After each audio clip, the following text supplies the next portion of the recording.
setting.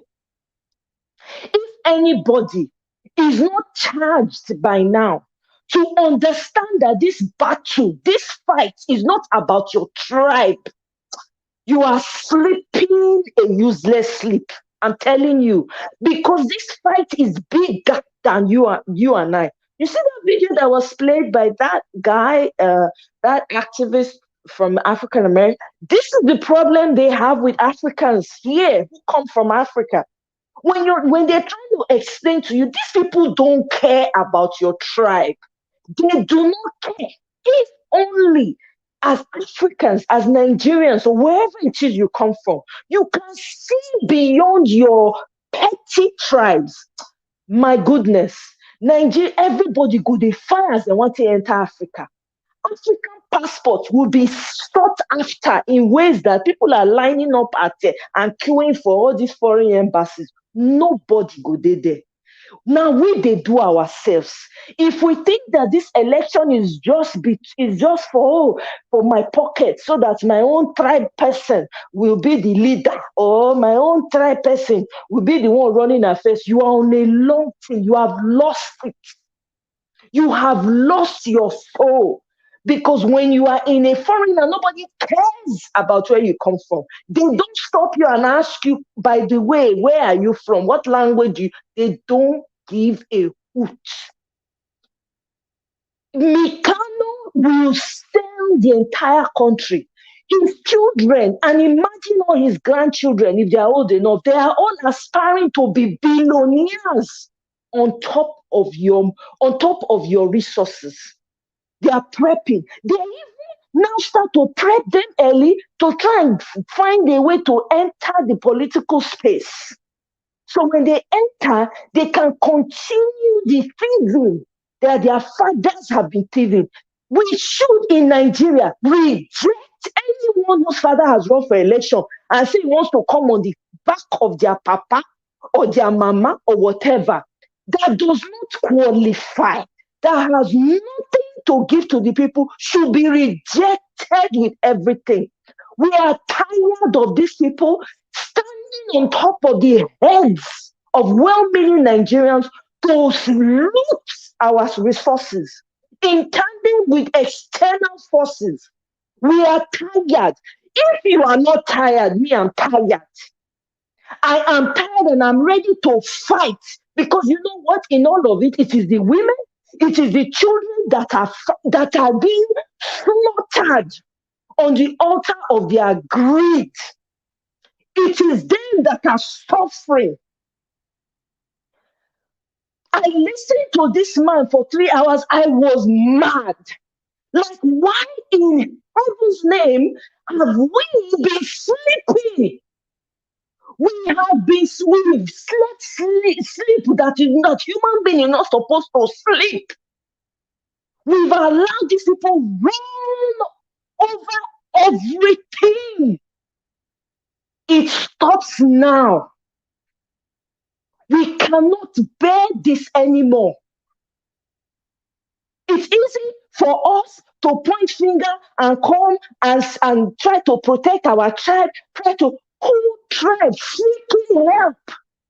Now your tribe people, now they do you pass. Now your tribe people, they go use they sell for market. The slavery one they experience now, not be like that one of before. This one they go. What to make you say we they run from our countries?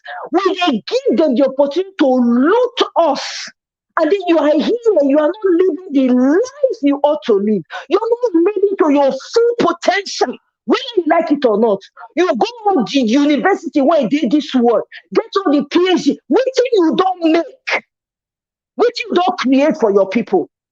What job? You don't set the society. This is why Peter Obi is mad. Inside that man not destroy anger yet. The man is calm. Now go give him that calmness, because if we make it show as they do him inside, oh my God, people go say, "Ha, you not sure so Wofi vote for this man." No, I'm telling you, it makes you livid that as Nigerians we just sleep. We have the We have the brightest minds in the entire world. There's no field you go to any part of the world, there's a Nigerian. If people go to a country, they don't find a Nigerian, they turn around, they say, oh, the Nigerian is not here, I'm not going to stay here. There's a reason why they are not here. We really look at ourselves, we do not value our differences. It is our differences that make us powerful. When are we going to understand that? If we don't get it right in this election, which I doubt that's going to be the case, I believe with everything that I have that we are going to get it right. But I'm saying this for the sake of the ones that are standing by the mango tree, under the mango tree, waiting for mango to fall from the sky and hit you on the head for you to realize. If you want your generation to remain perpetual slaves to some useless bunch of people, excuse me for the language, that will come and rob you while your eyes are still open, and then hand it over to their children, I'm sorry for you. I echo the sentiments of that woman, that video that you played. We're only doing this because we care, and whether we like it or not, home is home. We ought to be building our communities. We have helped build the freaking West. What have we done for our own selves? What have we done? Fine, our forefathers didn't do it. What about you? We're here now. We are our ancestors. You and I. So we should be busy thinking about how to get this man. There should be no questions. Atiku does not pay his staff. He surrounds himself with young people that he's turned into puppets. He will use them and squeeze the life out of them. They cannot get past a certain position. Is that what you want? We better go and borrow sense and add it if we don't have. If you have 50 people with sense, collect it. Ask them to borrow you. Because you see this new Nigeria, it is already here. There is no Kosibabala anybody over Mioriana Sabotenja. This Peter the Rock will be Labour Party or be that movement is here to stay. Whether they like them or not, they run kitty come up for that country for us. I yield.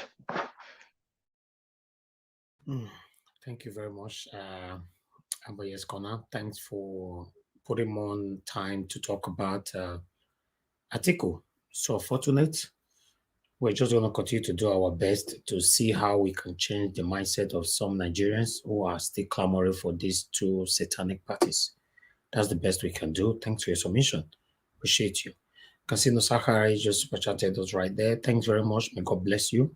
Thank you so much for the encouragement. I appreciate every one of you right there on the comment section and all our spectators watching us across the world. I want to respond to Mr. Nosakari's message. I don't know if it's for me, maybe I'm misreading it. It's you, yeah. It's for me, right? He says, thank you, Moye. Why are you upset if you're not a tribal bigot? I don't understand. Who are you referring to as a tribal bigot? I don't understand that, sir. Can you clarify that comment? Because please. I don't want to, I want to assume it's a typographical error. Yeah, because the comment doesn't tally to anything that you've submitted. So by that, Nosakari. Yeah, please clarify before I respond to you. Yeah, Mr. Nosakari, would like you to confirm what you're trying to talk about, because with every of our delivery, that comment doesn't have anything to do with it. So I'm not sure what you're trying to say, or if you and somebody chatting right there, please make it clear what you are talking about, and also make it clear to us what she said that pushed you to write this, if really you are referring to Omoye's Corner. Thank you. Okay, before we wait for you on that, I would like to move on to the next person here, which is To Niger. To Niger, thanks very much for joining us. Good evening to you. Please talk to us. Yeah, greetings, Niger Watch, and to everyone on the panel. and the chat and to the viewers. I guess that Muslim guy that was saying what he was saying. Clearly, some of all these people they use religion for their own ends, and clearly, from me, from what I can see anyway, the Islamic faith doesn't say what he's saying. He tried to say that the Christians, whenever they are in office, there's always Okay, fighting. please, Tunaja, hold on. Sorry. Amoyes Kona, I guess you saw the response from Nosakari. Did you see that? Yes, I just saw it. Right. Okay. That's So, fine. Thank you, Nosakari. Yeah. thank you very much, Nosakari. God bless you for clarifying that. Thank you. Sorry, my dear brother Tunaja, go ahead. Yeah, it's okay. So he tried to say that whenever Christians are in office, that there is always unrest and conflict and stuff like that. When clearly it's false. Obasanjo has been in office. Gowon was in office for quite a while without war and all the rest. So he's just trying to use religion for divisive reasons. If anything, Islam doesn't even say what he's saying. And if you look at the way he was talking, these people are very cunning and very nasty characters. And this is why I was quite disappointed that Nigeria rejected that hate speech law that was about to be put in place about 2 years ago, and they rejected it. And because of all these things, it contains these our people. What he was doing, he was trying to imply that this thing, Christians create conflict that, in other words, dispossesses Muslims. And that is the only context you can use religion to disassociate with other groups of people. That's what Islam allows. In other words, if Islam says if you attack, if you are under attack because of your religion and to lose your home and all the rest, that's the only time you can use religion the way he was trying to use it. You are being attacked because of you are a Muslim, not just being attacked because you are a Muslim by non-Muslims. So he tried to use that. He tried to bring something that is completely unrelated and that is not true, clearly, and use that to try to divide people. And many people will fall for it. This is the thing. A lot of people speak with forked tongues and they are liars. And the liars, they just inspire hate and division inside the country and nothing can be done to them. This is the problem with this type of people, because nobody is going to, most Muslims now, they will just hear him, they will say, oh, I don't want to question him, I don't, he's got authority, whatever. They will just back off and not do anything, and he will get away with that nonsense that he's just said. People like that in civilized societies, they'll probably be in jail, or they will be in court at least answering for the question, the statement that they are making. Because what he was doing there was basically trying to divide the country along religious lines.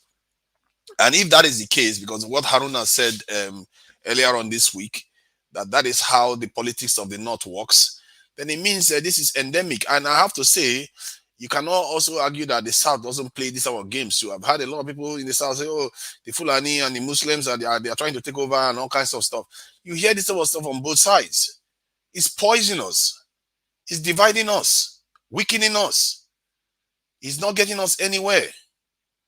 And all these other people, they need to be sidelined. They are not going to be the solution, this in oriented kind of people that is going to get this nation anywhere it needs to get to.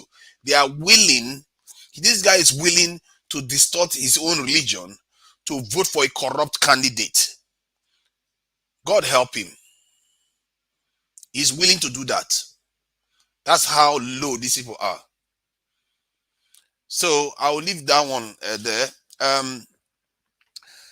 This Emefiele thing that they keep going after Emefiele. Everybody wants to go after Emefiele. And I was really disappointed because I was watching this TV channel in Nigeria today, and they were just like, Emefiele should give them 6 months. 6 months for what? 3 months is more. How long does it take you to take your money to the bank and change it? How hard can that be? You had 3 months to take your money to the bank to change it. Most poor people have already done that. As a matter of fact, a lot of poor people don't even have money to be changing all over the place in Nigeria. So all these rich people, they are the ones crying because they know what the Emefiele is doing is trying to force them to bring the money that they have been stashing away.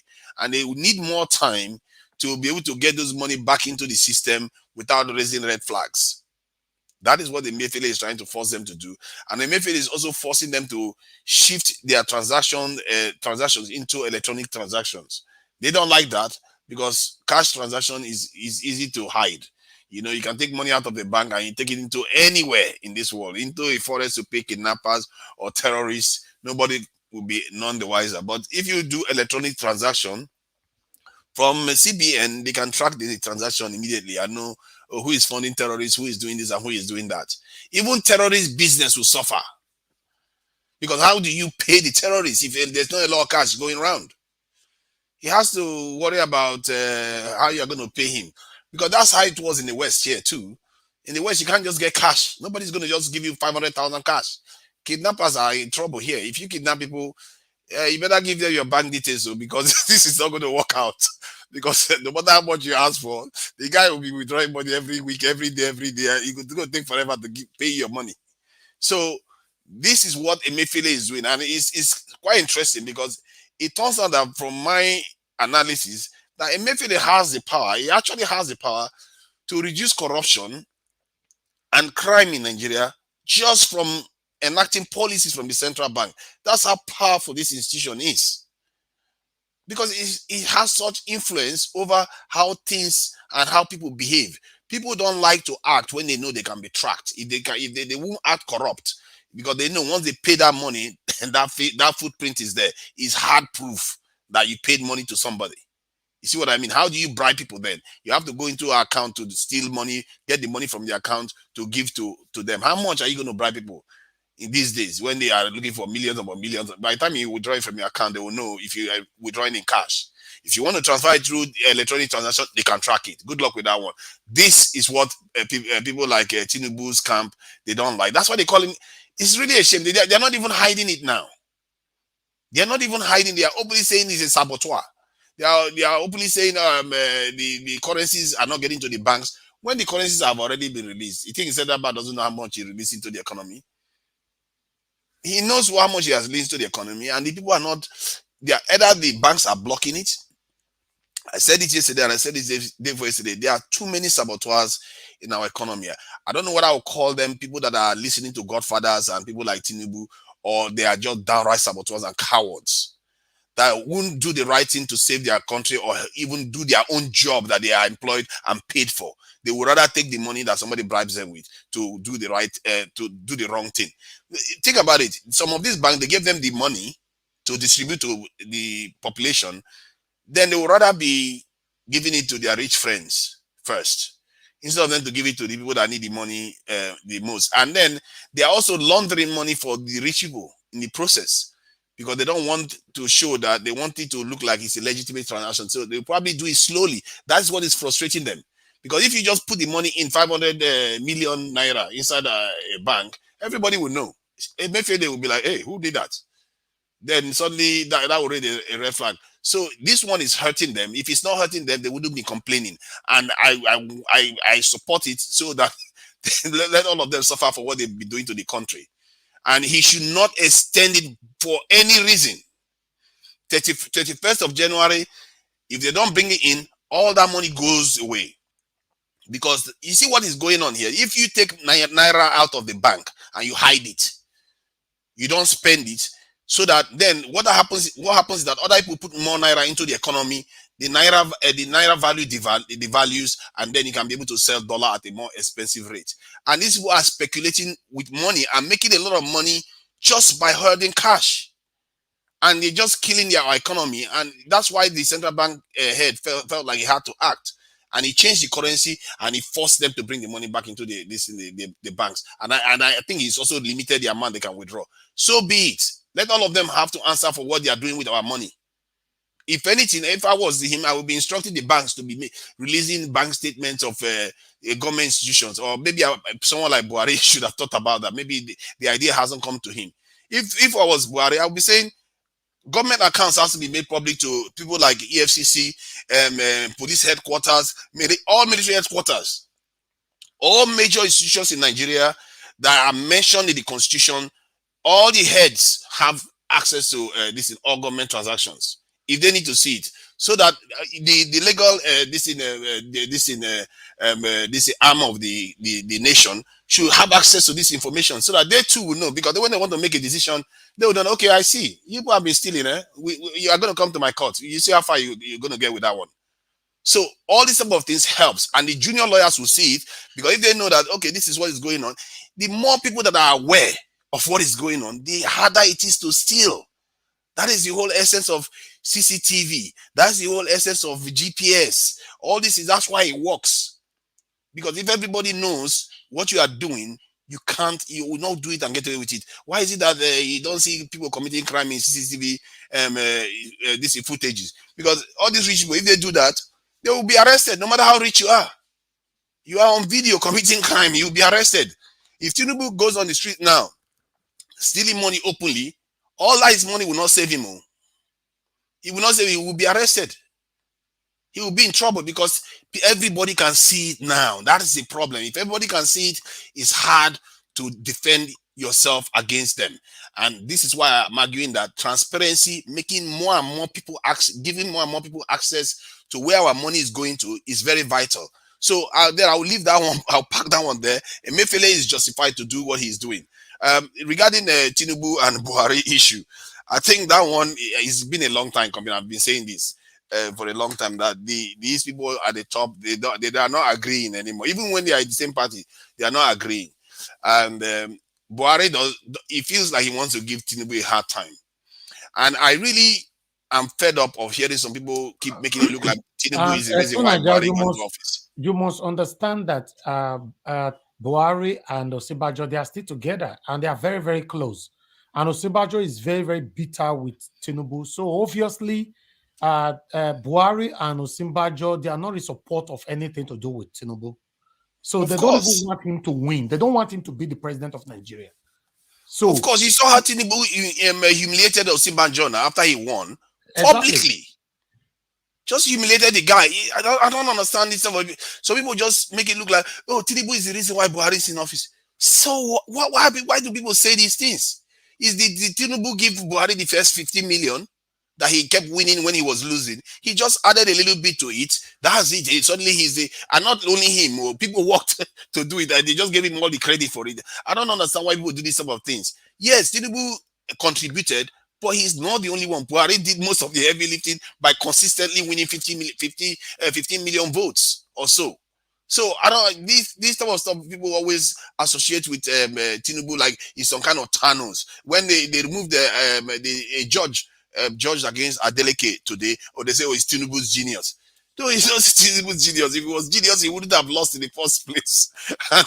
and now the case is not even ended. You are still already saying it's his genius. It's not genius. It's just another politician that is actually corrupt. It's actually corrupt. This is not. He's not even hiding it anymore. He's actually corrupt, and if Najatu is anything if she's to be believed, he's also a coward. If she's to be believed, he's also a coward on top of it. What makes him suitable as a leader then? I can't understand how people can even countenance such characters given their history. He doesn't even make any effort to bother to lie to people. He just repeats the same thing that he has been saying forever that never came true. I don't get it. So I think that Buhari himself doesn't like him. Buhari may pretend as if I saw it now when they were in campaign, and for Buhari was supposed to endorse Tinubu. He literally said he was leaving the campaign before he remembered to raise Tinubu's hand.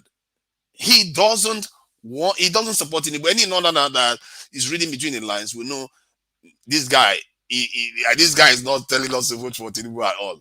And I don't see, this election is a strange one, because I don't even know how it's going to go because of all this craziness that's going on in the election.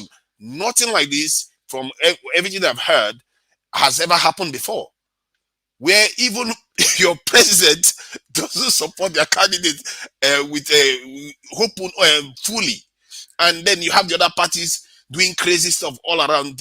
Atiku is acting, doing drama with Tinubu's illness. Is not fixing the division in his party. We are still waiting for Wike to declare who he's going to support. I think he's got 3 days now. he's going to be made a liar if he doesn't declare very soon. 3 to 4 days he's got. So he too has to declare. All this stuff is going to throw the election into flux. And anybody that thinks that this election can be called, man, they really don't understand. This stuff is going to go anyway. And we don't know what many of these leaders are doing in the background. If Buhari is almost openly hostile to the interest of Tinubu, what is he going to be doing in the background? Hey, God help us. I don't know how this election is going to go, so I will leave it there. Can you clarify what do you mean that the election can go anyway? I don't, because you're confusing me right now. My point is that what we know of the way elections go before, that's not what is going to happen this time. There's too many things that are moving in the wrong directions. Like P2B is ascending. We all know most of P2B is ascending. The others that we thought P2B is going to be catching up with, they too are going in all kinds of direction. And we don't know really, because P2B has not run for an election before. So we don't know what is going to happen in the election necessarily. I know what's going to be happening in the south and the southeast by and large. I can predict those, maybe a little bit in the middle belt, but I don't know the north as well as I would like to. So I can't tell. And if we just heard what the Muslim guy is saying about voting non-Muslims. So I don't necessarily know how they will act. So that's why I'm saying we necessarily don't know where the election is going to go. Thank you. Thank you, too, Niger. I have somebody. But if I was Peter Obi, I would be happy today. Okay. Thank you. I have somebody on the phone. Effie, thanks for calling in. Please talk to us. Good evening to you. Yeah, Mr. Najawash, good evening, and good evening the panelists and the viewers and the whole Nigeria across the globe. Hello, can you hear me? Yes, go ahead. Go ahead. We are listening. Yeah. Thank you, yeah, my brother. My brother, Mr. Tunaja, disagree that aspect of the Southeast doing the same thing. My brother, I want to use myself, make example, me and you. Now, for example, say you marry. As you marry like this, so then the relationship, the woman when you marry, for example, I will use broken English. The marriage not they go well. You know they go well. So can you continue in that marriage or no? My brother, don't let us to beat around the bush. Mostly, I'm not a tribalism type. Everybody know me. I don't even want Nigeria to divide, to share, to everybody to go away. But I disagree with you for that aspect. Okay. You understand? I'm not Igbo. Me, I'm not from Southeast. You understand? So for that aspect, I disagree with you. And again, I want to use this privilege to tell Mr. My next coming president that if he come to Nigeria president, like if he don't enter office, the soldiers, the overall the chief of army staff, they have to train that person. We don't want More reach there now. We never reach there now. This message, we don't really need that now. More reach there first. No, I'm just saying for instance, because the problem of insecurity is coming from somewhere. That's what I'm saying. Let him get there first. You cannot be telling what somebody will do in the next 10 years and the position never reach him. You know, what we're supposed to talk about now, we should focus on how he will win it. That's what we should focus on now. But he will win by special grace of God. Okay. Yeah, I'm telling you. Labour Party, Papa, Mama, Pikin. Fingers crossed. Thank you very much, my brother. Thank you. God bless you, my brother. Take care. Yeah. All right. Thank you very much. No, sorry, let me just address something you said, because somebody said earlier on today, before I spoke, where he was supporting P2B in one breath and talking about dividing Nigeria in another breath. This is the thing. When we are doing this, we don't notice it that we are doing similar stuff. We point fingers at the north and we are talking about breaking up the country every single time. When we are supporting P2B, we are not doing P2B favors, because somebody in the north now that was coming to check P2B now, hearing that kind of statement, say, oh, P2B supporters are the ones that want to break Nigeria up. Oh, that guy that said that these people are not peaceful is correct. You see what I mean? Right. This statement is not helping P2B. Okay. That's fine. One thing you must understand too, Nigeria, everybody cannot speak like you.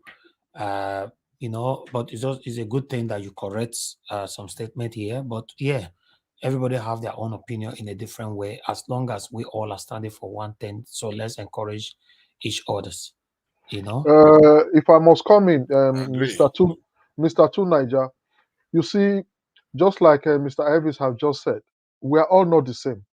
You can be patient. Some people don't have that patience. You hear a lot of people talking here. If it is not Peter Obi, let the country break up.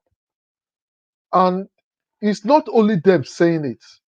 The Westerners has been seeing it coming that Nigeria may not be the same.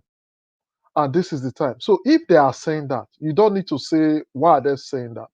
You saw a Muslim cleric, although not all Muslims are like him. This very one with that general mentality coming online to say what he has to say. Then if you see another person saying, okay, let's break, you don't need to blame that person. We're all here to make sure things work. Just like you said, the election is somehow, you don't even know how it's going to go. Why wouldn't you know how it's going to go? It is clear. If it doesn't go the way it's supposed to go, you should say something is wrong. From every body language, from the Muslims, from the Christians, from some of the politicians, from the governors, and from the youth, the people, you can see what's happening all around. Is that not a pointer to show you how it's going to go? So you should be saying, if you go See, contrary, the pointer is clear. my problem is that if I watch TV, they are covering all of them the same. You see people for Peter Obi, you see people for Tinubu, you see people for Atiku, and first, like the other day when Atiku went to Delta State, you see people there too. So it's hard to and they would say these people have structure. Two Niger, There's two no Niger, two polls. Niger, two Nigerians are not Niger, taking polls two regularly, and that is a Niger, problem too. two Niger. It's not about post. Me and you, I'm surprised you that is always analyzing is talking this. This is some of the problem we have. How can you be adding Tinubu to pool? You cannot add him to pool. This is a man that you know is hiring crowd, is paying. There are evidence to that. How can you hire such? How can you even add that to a poll? Do you mean that everybody that collected money that went there are going to vote him? No.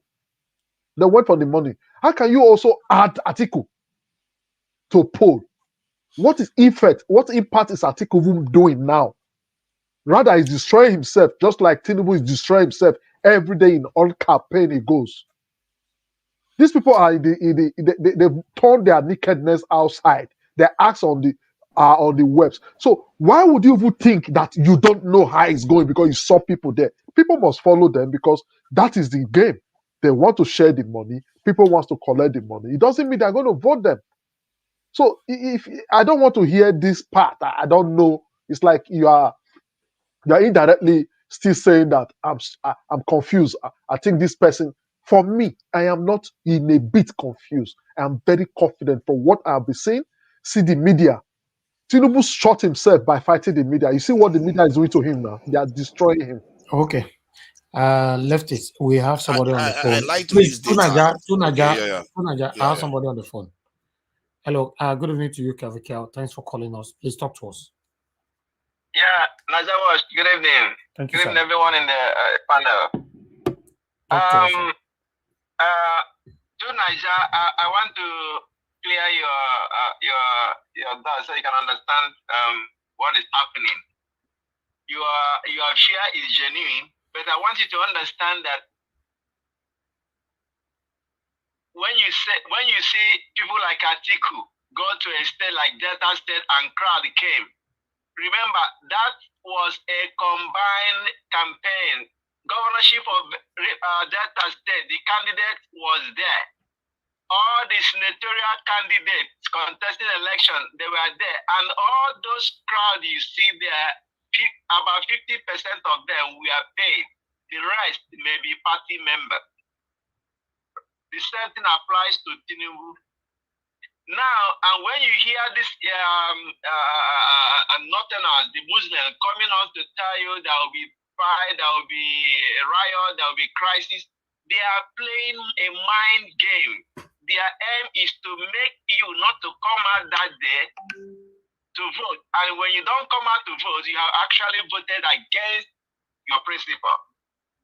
I was in a space yesterday and we analyzed this thing. Actually, the only candidate that has structure to win a presidential election in Nigeria as of today is Peter Obi.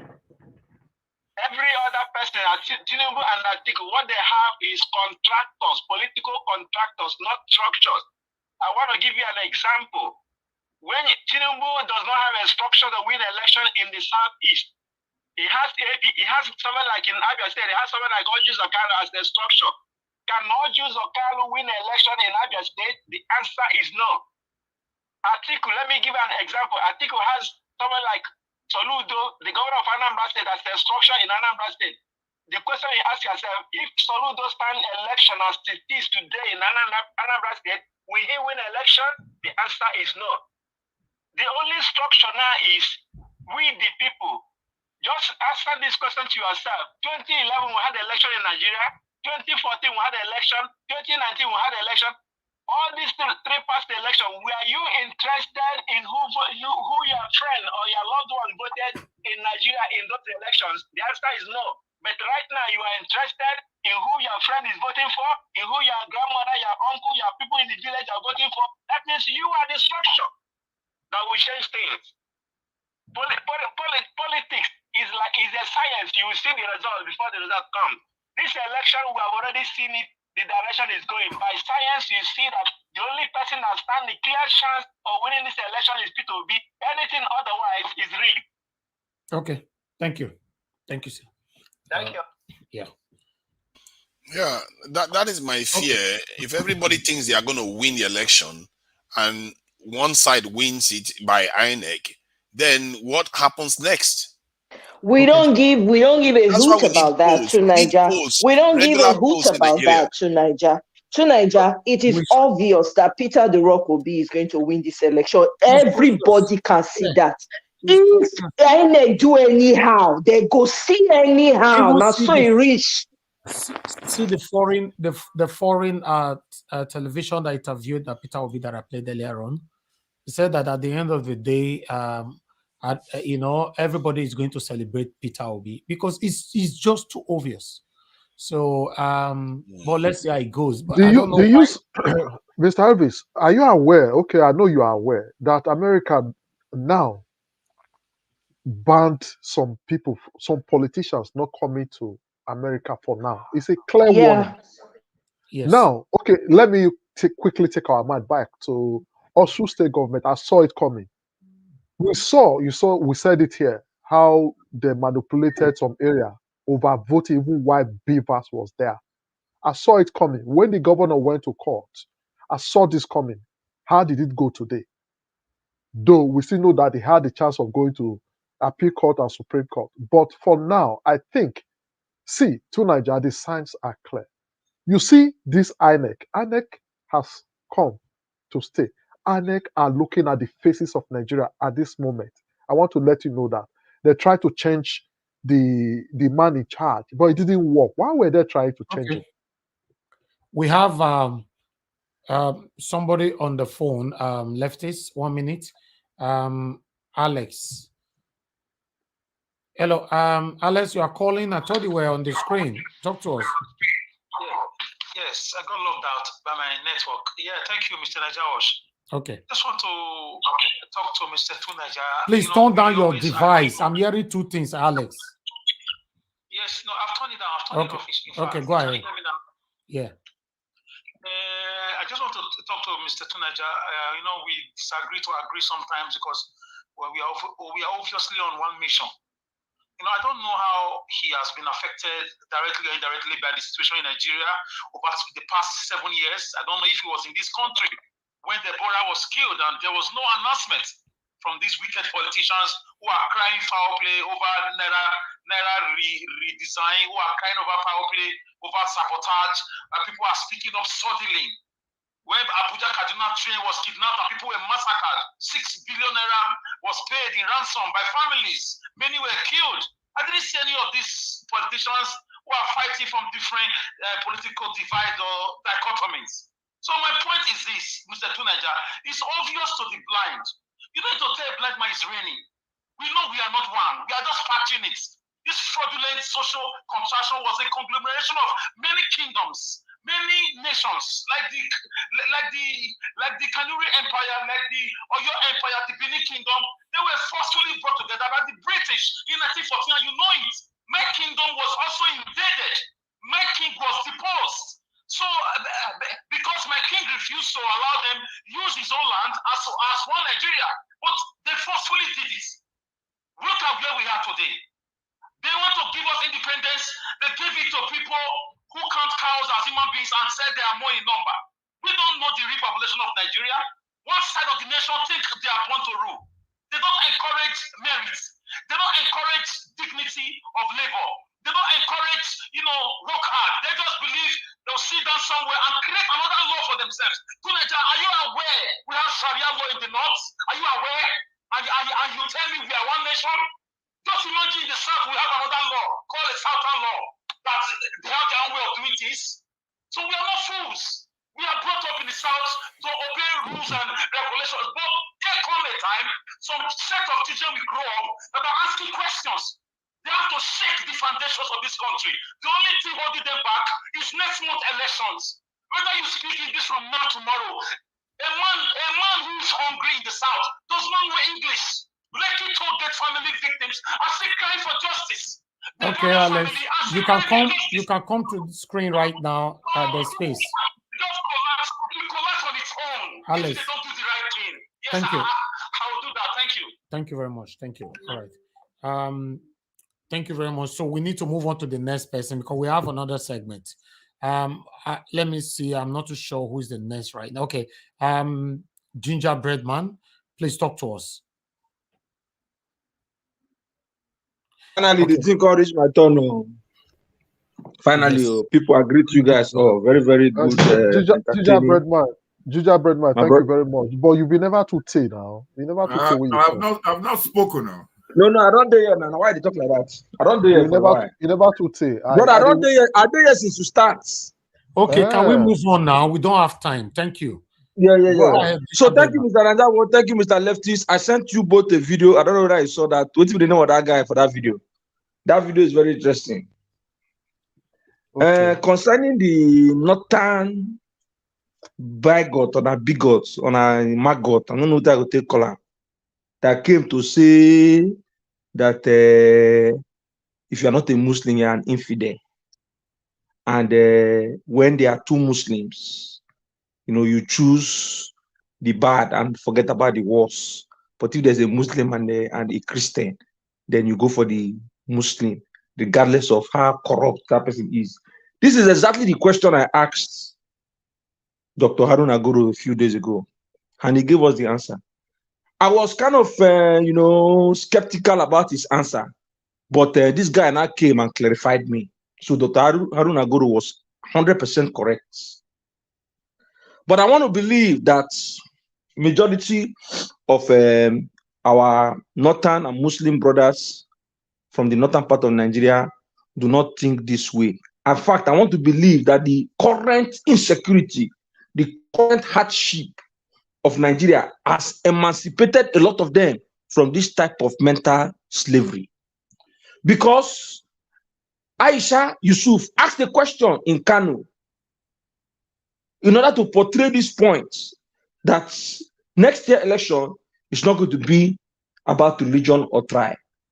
He asked them, who is the current president of Nigeria? They responded, that is Muhammadu Buhari. Where is he from? He's from Castina. What religion is it? He's a Muslim. Are you safer now? They said no. You see, it is not about religion. It's not about tribe. It's about competent character and commitment to do the right thing. So I want to believe that this guy that came on air to disgrace his forefathers is a loner. And there are very few people that are going to go in that direction. Let's not forget a few days ago, some Islamic clerics came out to tell us that they have searched around among the 18 candidates and found that the candidate of the Labour Party, Mr. P2B, is more credible.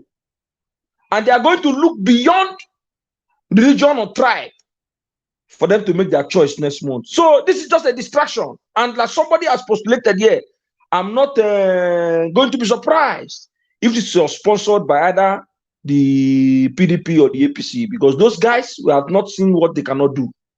If they can rent bishops, they can do anything. So that guy is just a charlatan making noise, and it will clear in his eyes in less than 30 days from now.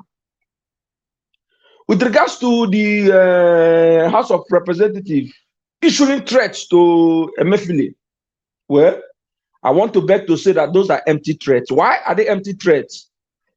As it is right now, in the whole wide world, the president of the Federal Republic of Nigeria is the most powerful president in the world, according to the Constitution as amended in 1999. Therefore, they cannot do more than Jack Robinson, because Emefiele is backed by President Muhammadu Buhari. And somebody postulated here or asked the question, why is it that it's only the House of Rep members are speaking? Why are the senators not speaking? Well, I beg to differ to say that a few days ago, there was a senator called Senator Abaribe, who was interviewed in Channels Television about the same issue. And he stood with the people. They asked him, are you not going to stand with your colleagues, your senators who are saying that this thing should be extended? And Abaribe said, no, that the CBN policy is here to stay, and they should abide by it. Because those people that are crying foul for this monetary policy are politicians that have been boxed to one corner because of these policies. Number one, the beavers, which they signed without reading through to know what was there. Number two, the monetary policy that is going to prevent them from buying votes. And that is why Tinubu is fighting and struggling like a goat whose carotid artery has been cut, because his lifeline is almost gone, and he's challenging Mr. President. Let me tell you, Mr. Tinubu, be careful, because Mr. Buhari might be quiet, Buhari might be silent. Buhari is a retired military man, and he's a Fulani man, he's heartless. He's just piping low. If he descend on you, my brother, all those people around you, including Adas Oshomole, they will be Johnson. You don't see what they did to Adas Oshomole as the chairman of APC? So just calm down. Mr. Naija Watch, if the election is declared, Peter Obi as the winner, Tinubu cannot do anything more than a dead rat. The highest he can do is to go to court, and court will pass their judgments, because it is going to be a landslide victory. He's not an incumbent, so he cannot flex the muscles of an incumbent president to challenge the result of a credible won election by the mandate of the people. So I believe, the Nigerian people have awakened. It is clear that the 2023 election is not going to be election as usual. That is why my word to fellow Nigerians who have not collected their PVC, make hay while the sun shines. Go and pick up those PVC and cast your votes. Defend your votes, because it is clear and obvious that there's a popular candidate, and that's the person of Mr. Peter Obi. With regards to the other videos, I did not write it down. I cannot remember what was played, but yes, the bullion van. You see that guy who said that the bullion van misrode?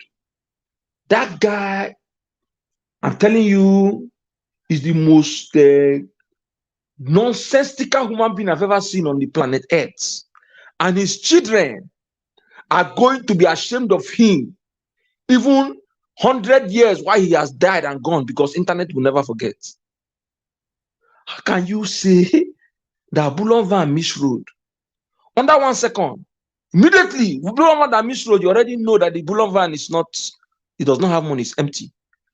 The next second, you are saying that there are some employers that pay their workers in cash. So, man, you see, was it Kenneth Okonkwo that said that the failure of APC and PDP has made their spokesperson compulsive liars? And it is obvious, because you cannot defend the indefensible. And I like Rufai, because Rufai was having fun while he was interrogating that guy. He was having fun. And I don't know whether you guys paid attention. When the guy said that that the bullion van missed road, Yes, the building of a missed road. I don't know the guy paid attention. The crew members behind the camera, they busted out in laughter. It was so obvious. I don't know how you heard it. I heard it. They were laughing because the guy is a comedian. You see, everybody in Tinubu's camp, including Tinubu himself, they are all stark comedians. So, well, without further much ado, I want to say that Niger Watch, you are doing a very good job, Mr. Lefties, every member of the panelists, Omo Yes Corner, Mr. Rita, you guys are via firebrand, and you know, history will not forget this effort and this struggle, because though, yes, we are not on ground to fight physically, but our voices, you know, will remain on air for eternity, because we spoke and we used our voices to conscientize the people of our nation to make sure that they make the right choice. Mr. Tunaja, you are very, very outspoken, but sometimes you speak in riddles and you contradict yourself. And I want to let you know that there are a lot of people listening. And that is why most times when you make your submission, people come back to make clarification or ask questions. I don't want to believe that you do that on purpose, but I'm still going to remind you, when the new Nigeria shall come, I want to see you with the Nigerian military uniform. Thank you. Thank you so much. All right, I would like us to take one or two calls. Thank you very much, my brother, for your submission. We have somebody trying to call in. Says, Mr. Sagbovo, thanks for calling us. Talk to us, sir. Hello, Najawas. Thank you, sir. Good evening to you. Please talk to us. 1 minute. Good evening, Najawas. Go ahead. I don't know whether you know this. You studied the video, brother. I didn't hear the news now. They say now. They say the work court. They say no, they win. And now we'll talk about it later. Now be our second. We did live. You know, so we did live. I will send that to you. But it's part of. It's already part of our title. Watch you for life. And there is part of the title. Look, the title is there. We'll talk about it in the second session. Thank you, sir. Yes, sir. Okay, now. Okay. Thank you, man. All right.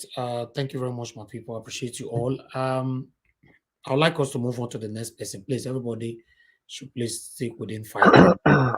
Please, before the next person, let's quickly also say thank you to Mr. Desmond. God bless you, sir. God bless you. Thank you very much. Thank you. We appreciate you. Thank you. God bless you, sir. Okay. Mr. Pansa, thanks for joining us. Good evening to you. Please talk to us. Good evening. Thank you, fellow panelists. By the way, Mr. Desmond has been doing a good job for Nigerians and the youth and the movement, the P2B movement, by actually going into the den, the lion's den. So if he wants to come on, I would sacrifice my seat for him. So let's keep our eye out on the comment section. If he indicates so, then I would cut my presentation short. So he could come and talk to us. We need the youth and doers to come on here and tell us how we go. We only got about 30 days to go. There's no reason why we shouldn't expand and then get into gear. Today has been a special day. People like Ike, the first person that I heard, I was very busy. I was in a meeting, but I had my eye on this channel, and it's just been fabulous. You had Omoyo's Corner, everybody to Nigeria in his own manner, but also there giving us everything. So what I wanted to do, of course, Alex oratory today and the spirit that he delivered, it was just very special one today. I know that all patriotic Nigerians feel proud that we have such a young man up and coming.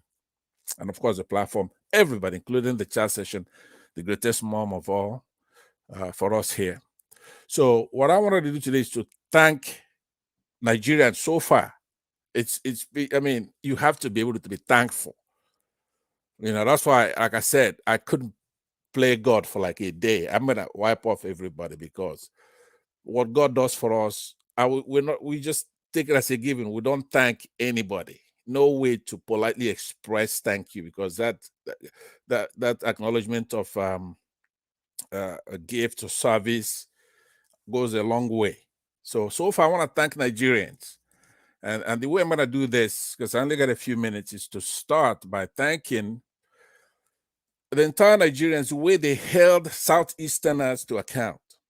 I like the way it happened because Southeasterners have been saying we're being marginalized, but people from the other sections of the country, they just ignored us because they figure we also being marginalized. You are in the majority, so you think you're the only one who's being marginalized. So you bring Ojos Okala, you bring any of these people, they just ignored us completely. And they said, we're going to do a new Nigeria. So the people from Edo, people from the Plateau, and all those other areas that's always been helping the majority hold down the Igbos, they really did it right this time because what they did is you come up with a good candidate that is not Igbo or Easterner or Southerner or Christian, a candidate for Nigeria, and then we're gonna take a look at you. And that's exactly what they did. So it's gonna be written in the books, in the history of Nigeria, 100 years from now, 1,000 years from now. The way Nigerians did that, even though they didn't plan it, that's exactly what happened. They did it perfectly. Once a good candidate emerged, it didn't matter where it came from. Could have been Hausa Fulani, could have been Igbo, it could have been Yoruba, but a true Nigerian who could get us out of this, they did it boldly. And when you hear it, it's spiritual. So I want to thank the minorities, even big minorities, small minorities, Edo, Plateau, all over Nigeria. It's you who is leading this country, the youth. So now we have a candidate who is not tribal in any way. He's just a Nigerian. So why am I then thanking Nigerians? Because then it's like presumptuous of me, like obese it's my person that I'm donating to Nigeria. No, that's not what it is. I'm just being observant to say we thank you, Nigerians. You're doing it the right way, but let's go all the way. My thank you, absurdly as it may sound, goes to the current president of Nigeria, right? For his body language, it looks like he means business here.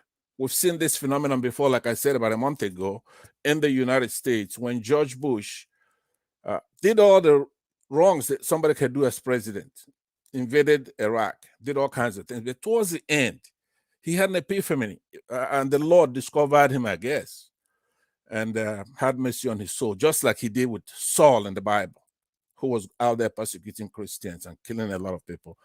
But the Lord convicted him, made him blind, changed his name from Saul to Paul. Now, don't expect that to happen with Buhari, obviously. I don't think the Lord is going to go that far with him. But his body language has been good. He's trying to conduct an election, a fair election. Now, who's ever going to tell you, you're going to hear Tinubu complaining about that the administration is going to rig him out of the election by freezing the money? But let me conclude my statement along with the line that I was speaking with before. You know me, I have to tell you the truth. Now, if I quit right now, there'll be peace or not, right? But I'm not going to quit. I have to tell you the truth. So it comes to a Emefiele episode. Now, sometime I want to break my computer here when I'm watching and I see how Southerners who attain power in the country, be it President Jonathan, be it Chief Justice Onagen, be it Ibori, James Ibori, okay? I know people, he's been completely destroyed. In his father's land, he was charged with 171 counts. He went to court, just like Tinubu will go to court, somebody who has money, all these governors who got their money somehow that we don't know. But there shouldn't be any special persecution of Southerners. So this Ibori won his case, but Showore, Falana, and what they call the Yoruba press went to work with him, using the Fulanis to destroy him, take him to Britain and imprison him, right? So he comes back. So they did it to Jonathan. Now they did it to Chief Justice Onagen. Falana is the first one that's going to write a note that he should be removed from office, that he's corrupt. There's only one body that determines when a Chief Justice can be removed, and that's the National Assembly. All right? It's not only one body interprets what our Constitution says, and that's the Nigerian Supreme Court. It's not Falana. Okay, but most especially what it doesn't say, that they destroyed on again, removed him illegally without a two-thirds super majority. That's what it takes to remove somebody from office. But these Southerners, do they cry about it? No, they just take it on the chin. So now it's Emefiele who is leading an independent agency, independent body. The bank, central bank, doesn't answer to the president, doesn't answer to the National Assembly. And so now because Buhari obviously is doing the right thing by not letting these people use him to destroy these Southerners, the House Speaker is going to do it on his own now. He's going to threaten to arrest Emefiele. Now, what do the Southerners do? You want to hear that he's corrupt. Corrupt. Every time somebody says somebody's corrupt, okay, then go ahead and arrest him. All right, but look at your leaders. Look at your leaders. Every single one of them that comes up, they destroy him. He's standing up for the right thing. Look, in Nigeria right now, yes, Mr. Davis, I see your body language. You do want me to end up here. So let me take a second to say that we have a crushing inflation. That's not Emefiele's only fault. It's all of them. We have fuel scarcity. Exchange of old for new currencies, crushing our people, especially the poor. But it's all of them. So if Emefiele has to be arrested, Bajamila or whatever the hell his name is should be arrested. Why do you keep destroying other people? You have to have equity when you enforce the law. You can't be picking out a section and keep destroying their leaders. When he's accused of all kinds of crimes here in the United States, okay, he went home and became speaker. Nobody from the South said, remove this guy from being speaker. We left it alone because in the North you have even people doing worse things and they have power. So okay. let's be fair here. Thank you, sir. Thank you for your submission. Mr. Elvis, please, I just want to make a comment to what Mr. Pansat said earlier. I just want to make an observation. Sure, yeah. I would probably take less.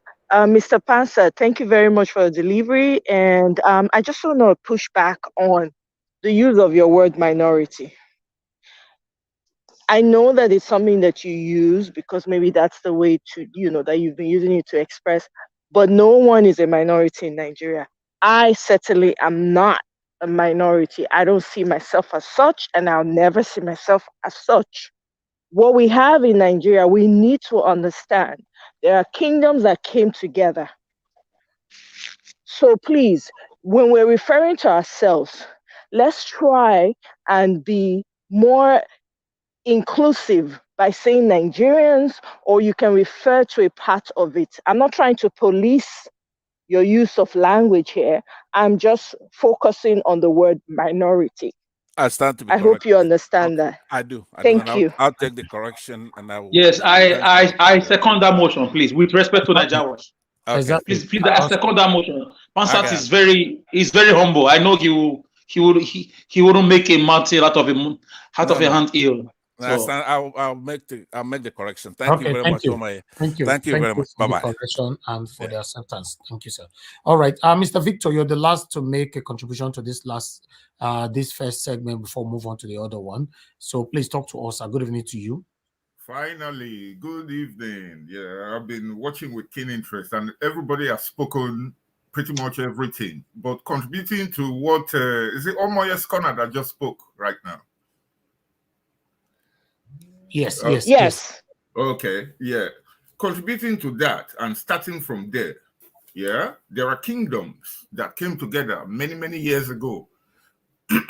Excuse me, I'm just clearing my throat. The oldest one during my research, the oldest one that I've recorded is the Igbo kingdom, which came into force. To be honest, that is not what we are talking about. To be honest, I'm going somewhere. Yeah, but no, to do anything to do with kingdom. I'm just going to spend a minute on that. No, sir. No, anything to do with kingdom, tribal. There's no need. He's a total. Okay, give me 30 seconds. I'm going somewhere because I want to talk about this guy. I want to talk about this Fulani guy who was Mr. Elvis, I will let him away. Thank you. that Fulani Okay, guy who go was ahead. ranting rubbish today. That is where I'm driving at. I will try Okay, to go do ahead. it in. I'll try to Go do ahead, it in sir. 60 seconds. Yeah, the Igbo kingdom came at 900 AD. Yeah, and the next recorded one was the Bini kingdom at 1200 AD. The following one was the Oduduwa, which came a little bit further up, but I'm not going to go too deep into that because you are asking me to hurry up. So I'm going to cut out a lot of details. And then jump down hundreds of years later, we have some idiot called anyway, let me not call him, I don't want to use offensive word. I'm sorry for that. Some guy called Usman Dan Fodio in 1754 came all the way from Niger Republic and got into Sokoto with a jihad, killing people, forcing Islam on them. And what do we have today? We have this guy sitting there telling people that if you have a Christian, they refer to Christians and other people, even other houses, they refer to them as infidels. And he was talking he was talking with such boldness and such calmness as if it was a normal thing. And I was thinking, man, this guy, it's like a computer with virus and he doesn't even know it. He's corrupted. Nothing good can come from this kind of guy. Honestly, if I catch that kind of guy on the dark alley of a street, where there are no CCTV cameras, it will be on the news on the next day. But I'm not a violent person, don't get me wrong. But that was how I felt while he was speaking. The last person who had that kind of a perception while in government was Ahmadu Bello. Ahmadu Bello lived 56 years. He was assassinated during the Biafran War. This guy, Usman Dan Fodio, lived only 63 years. He was born in 1817 and he died 63 years later. You know, so they brought their jihad to Nigeria 269 years ago. So all these things that we're saying, the point I'm trying to make is that we have been existing in Nigeria for hundreds of years before this little 5 million people who call themselves Fulani, before they brought their own thing from the north into Nigeria to impose it. Are you spending too much time on this particular topic? Move on to the others, please, because we're not going to stay here for long. We need to move on to the second segment. Thank you. Okay. I will go now to which one? I have a lot of topics here. I will go now to Tinubu and the fuel subsidy. That one has been largely discussed, but what I can contribute to that or say to that is that Tinubu is fighting himself. He's fighting APC. That is all I can see there. Although some dog whistles have been blown today and people are coming out to say, he's attacking Mayfield. No. He's talking to Buhari indirectly. Don't mind them. They are deceiving themselves. Of course, we can see that. And the other guy who talked about Bullen van coming in, and then all of a sudden Bullen van is empty. That guy, like someone else said earlier on, I hope his children will see the videos and ask him, look, Daddy, what did you mean? How did they know that there's no money inside? So just to save time, I'll leave it here for now. There is more to say, but let me leave it here for now. All right. Thank you very much, Mr. Victor. Whatever you have to say, the second segment, everybody's going to have a time on that. But it's better we quickly present that. I appreciate every one of you today that have contributed to this first segment for 4 hours. Jesus. 4 hours. I was expecting like 2 hours, 30 minutes or 3 months. But 4 hours. Okay, let's see if we can do the other segment within the 1 hour, 30 minutes. But I'm going to take it so quick. Don't worry. I'll make sure I do everything within 10 minutes. So as you all know, right there, on the you can see right there on the title. 1 minute. Let me put the title right there on the screen so that we can take it together. You can see right there. We've talked about Tinubu, Buhari, and all that. We've talked about. Okay, let's talk about Buhari plan to frustrate Tinubu more. Yes, let's talk about that. And then we're also going to talk about the court sacking the Adeleke and all that. So yes, we've talked about Peter Obi referencing to Tinubu and Atiku stylishly. So we only have two right now to present. Let's quickly take it this way. Appreciate every one of you. Please help us to share this broadcast and like the broadcast as well. And God bless all of you now. Thank you very much, my people. Okay, I would like us to quickly move on now to Buhari. Let me see if I can put that on the screen. 1 minute, my people. Bear with us. Let me bring this to the screen. Let me just do a screen sharing quickly. Screen sharing. I bet make una share as we do this together. Okay, okay, let me take this off screen. This one is first. Okay, good. Now they see I'm there, right? Okay, that one, that is the Inspector General of Police IGP Usman Akali Baba has recommended the appointment of CP Frank Umba. I know say CP Frank Umba, is a popular name, in Nigeria when it comes to police force. So remember, after Tinubu made that statement yesterday, or day before yesterday, let me say, Buhari now don't immediately in the cabinet don't move Frank Umba. Although in contemplation, I think they've signed it. Frank Umba is going to be moved to Lagos State, throughout this election and all that, to frustrate Tinubu more, because the current commissioner of Lagos State, know now, so that one obviously go deep Tinubu pockets. So for Buhari to change this, when I go no say Buhari see himself to be too big to come on air, and apart from that, he's a president, to come on air to say, Tinubu, you talk this one, me and you not be mate or something like that. So he's working. So let me quickly read this one. CP Frank Umba as the next commissioner of police for Lagos State to the Police Service Commission.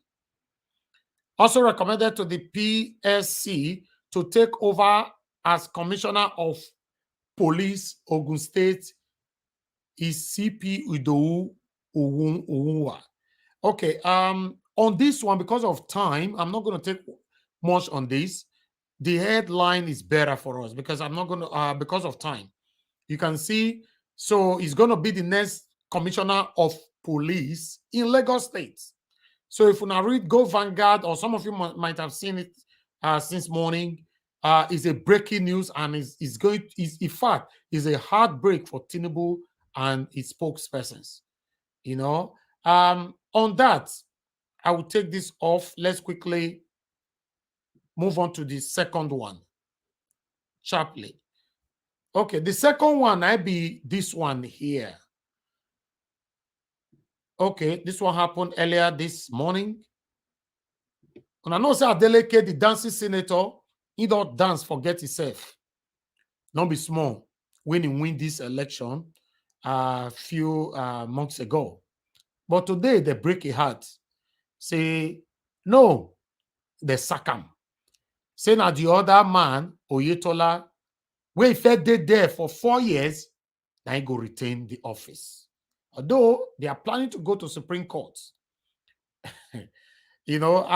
Let's take this quickly. Let's take this quickly, my people. Thank you very much for your time with us. Let me quickly play 1 or 2 videos so that we can do this together. I bet make una help us share. Make una help us share. Okay. Tell me say now this video I go look for today. Okay, yeah, we have it right here.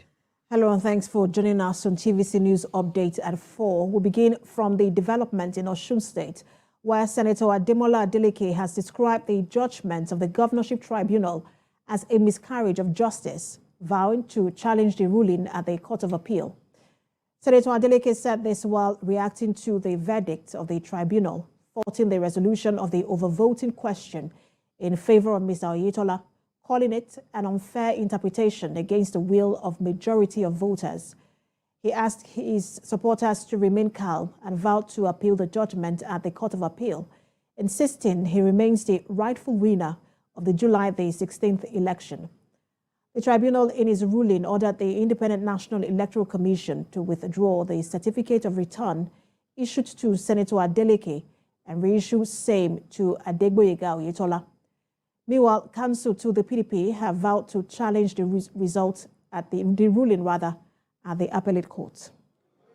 The dissenting judgment is what it is, and it's all about the issue of in the opinion of that judge.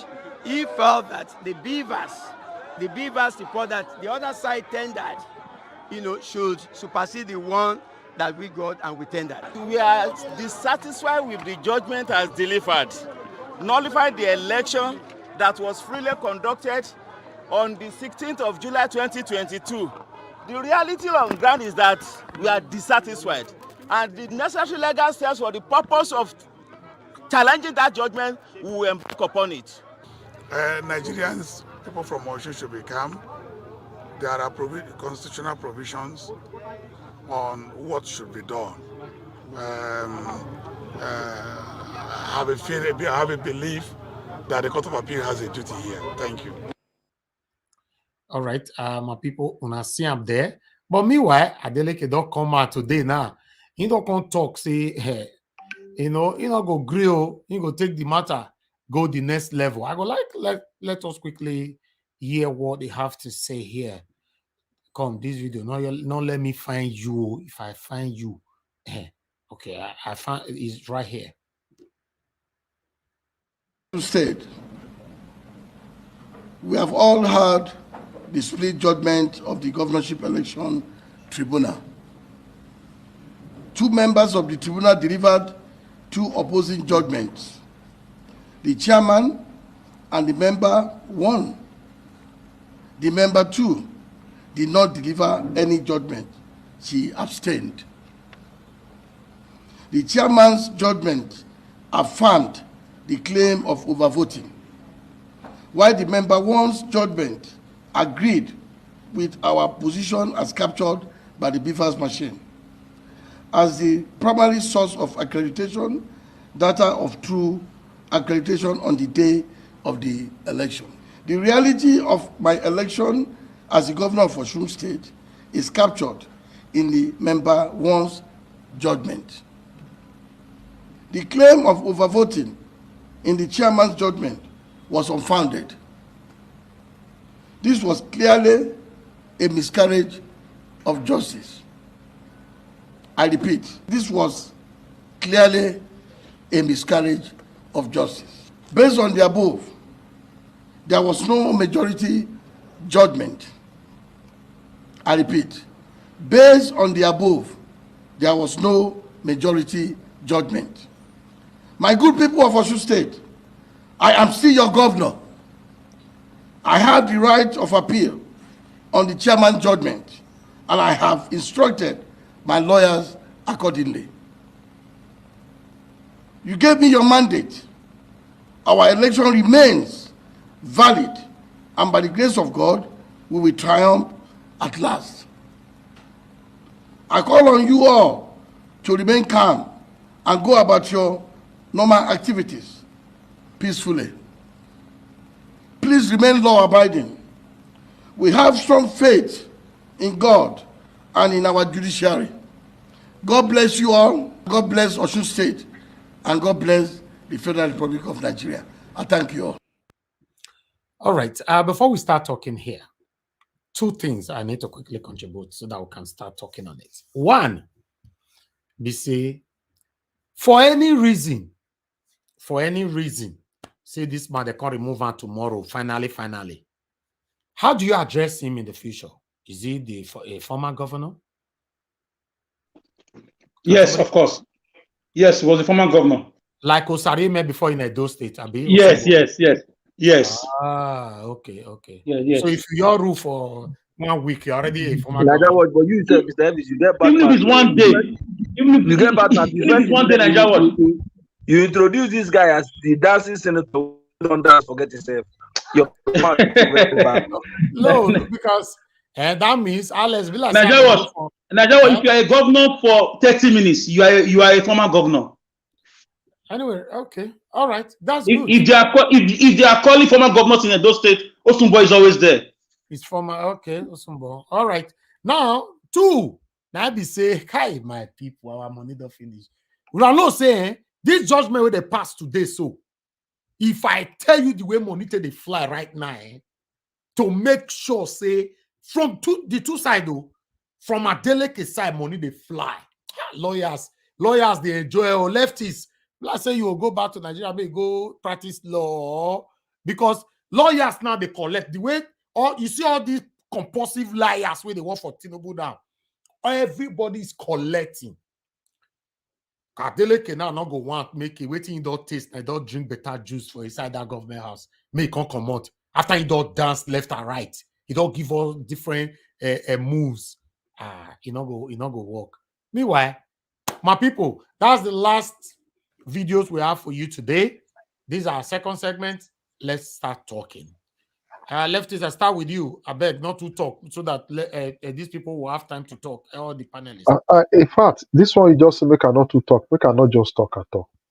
No need. No, talk. Because it is clear. Waiting, I want to talk. We saw it coming. For those that didn't see it coming, I personally saw it coming. Okay, you know, say they go remove her. Yes. Why? I saw it coming. Why? Why I said so? From the day immediately they declare as governor, news begin carry where the areas we over voting, and it clear say that area where they remain, now they go over vote. Need to say there was something done there, and later they agree. INEC agree say there was over voting there, even with beavers. That's why I come here and say even with beavers they feel rig. You see when they talk that is even with beavers they feel rig that because of this Osun state. That's why I begin make their statement. So when they can't go court, and court they can't keep prove up, say they overvote for that area because something happened there. It was not, to me, it was not surprising. So I saw it coming. All right, opportunity for us to get more knowledge on these, because I know so many of una here una get the knowledge past me when it comes to this. I have a question. Go ahead. Okay, to who? Question. My question is to lefties. Go ahead, sir. So lefties, my question is, so how do you explain overvoting when they use beavers, which is used to verify voters before they vote? Because if you are not verified by beavers, you cannot vote. So how do you explain overvoting? That's my question. That is the corruption that took place. When the election was going on, it was going on smoothly before they had to, in certain area, declare kind of delay to enable to do what they want to do. Now, how did this happen? I usually tell you every polling unit every unit has certain numbers of voters. That is. Now, if your beavers is recorded 1,000 to vote in this polling unit, and you now go and put 2,000 captured, and the electoral returning, the returning officer actually take that number you put, and I that knows that no, we don't have this number yet, this is overvoting, I can go to the court. The moment I'm able to prove it, this is not the time where you can't, this is beavers now. You cannot deny this one now is beaver because you must accredit. And beaver shows that this is the number that was accredited there. How did you get these other numbers? This is where it comes. Before it is manual. All right, let's move on to the next person, lefties. Thank you very much. Mr. Ike, thank you very much, sir, for your patience. Please talk to us on this second segment. Yeah, I think for Adeleke and Osun people, I think we don't have much to say now until let's believe fairness and justice in the Nigerian laws court. Sometimes we get that, sometimes it's not that, but I think it's going to be a long process. I mean, he should borrow a leaf from Mr. Peter Obi during his own time, So if he has a credible lawyers, like somebody was saying, money is, I think he was even saying that money is flying everywhere. That is what it's supposed to be. Tinubu has never been happy that they lost Oshu State. So, I mean, this is another opportunity that a lot of money will go inside Oshu State, So the battle have just begun, and it's going to be a long while battle. And I hope that at the end of the day, like what Lefty said, if it is true, if eventually that what explanation that Lefties gave here is true, automatically Oyotalo is the authentic governor, because I do not want to encourage any kind of illegal voting or falsification of or any kind of corrupting any electoral system in Nigeria, because we have seen enough. We have suffered enough. It doesn't matter who is involved. If eventually it's proven beyond any reason that he should go, he can go to prison, because I don't want a system where somebody is going to take advantage of that. So it's a long process which we're going to go, and we shall follow it kindly and keenly and see how far it goes. On the redeployment of police officers, Mr. Mba is a fine police officer. He's a very intelligent and smart police officer. Many years experience, has been in Lagos for so many years. So I think it is good for Lagos State. This kind of reassignment in a moment like this should give you a sign, like somebody was saying. Our president, I don't know where he's. Those who read body language, I do not read body language, but I think that this man, after apologizing for Nigeria for 7.5 years, what his administration has failed, I think these few things that is remaining, I think really, if really sincerely from his heart he want to leave a little legacy of making sure that this election is credible, free, and fair, and nobody is going to induce or influence or cause any panic or any problem for Nigerians to choose their candidate, no matter wherever. So I think that this change of Lagos and Ogun State, remember it is in Ogun State, he said it's a Miloko. Remember it is in Ogun State, he said that Buhari kneeled down and cried like a baby, and he decided not to contest the election and make sure that Buhari gets the slot to go for the presidency. So, and in the same Ogun State last week, he went to say that the same government that he put in place is the people that are trying to sabotage his presidential ambition. So, there are so many ways to pay back. There are so many ways to work. He's the president. He's the commander-in-chief. He has every buttons to press if he wants. So I think these two, Lagos and Ogun State, is a very big sign, and these are two real, hot political spots in the West. So I think APC in Lagos and APC in Ogun State should watch it, because I think the president is out for something, and I don't think he's playing, and I think he meant every word he said. So I mean, kudos to the police inspector general of police for somebody like Mr. Mba to be recognized. For so many years, he has been a dedicated police officer, worked in the public relations department of police, Nigerian police, for so many years. He's learned, he's experienced, he's intelligent, he's young, he's smart. So I think it should be good for Lagos. And let us see how far, the Aburo politics in Lagos. Let's see what will happen in next month of election. So I am glad that they make this assignment to Lagos and Ogun State. So I hope it is for good. This is all I have for the second segment, and I want to wish everybody the best of the week. And because very soon I'm going to leave you, because our church is celebrating 30 years of existence. So you can see me polishing my shoe. We have a dinner tonight, and the celebration continues tomorrow and next month. So I beg, remember us for your prayers. So. Always, always. Thank God bless all of you, and we see you tomorrow. You are here tomorrow? Of course, 7 days a week. Okay. Thank you very much, sir. I hope to be around before we prepare again to go to the service tomorrow. All right then. Thank you God for your bless everybody. Yes. Thank you, sir. Thank you. All right. Leftist, who is the next person? All right. Leftist.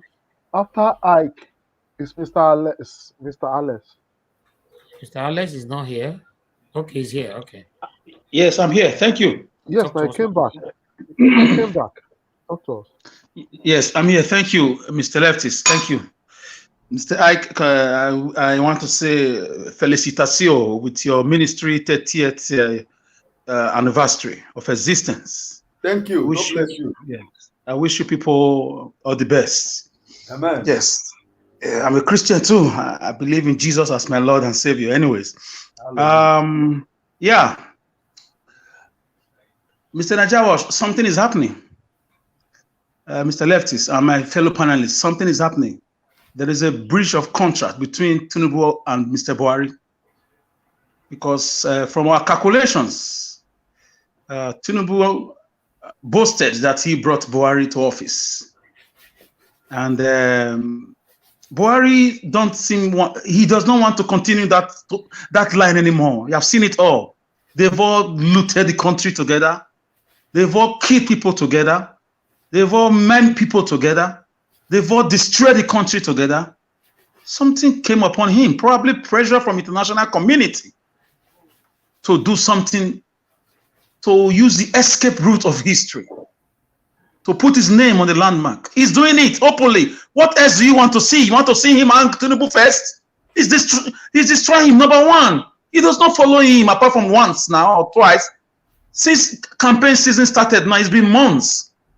Normally, every president would support their party flag bearer everywhere, hook, line, and sinker, across the nook and canary of the nation, even around the world. But Buhari has distanced himself. So you have to read body language. You don't need to be shot first before you know that somebody is holding a gun. Something is happening. Buhari is neither dancing to the PDP nor dancing to the APC. What does that leave you with your calculations or political postulations? So we cannot jump up yet. Let's continue the way we are doing it. You can see all we have been doing has yielded results. Opinion polls is being sampled worldwide. International communities are also interested. Nigerians in diaspora are mounting pressure. They are pressing buttons everywhere they are around the world, including the WTO building.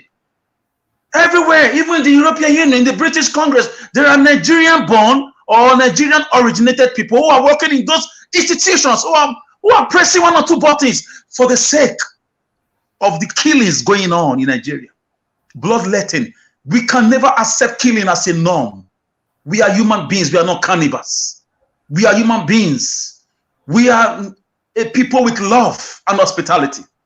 These leaders can never make us cannibals. They can never turn us to killing machines or to haters of brothers and sisters. We are one. So something bigger than us is working on Buhari, whether from God Almighty in heaven, the souls of those they've killed, or the international community, but definitely for Tinubu to be threatening him openly.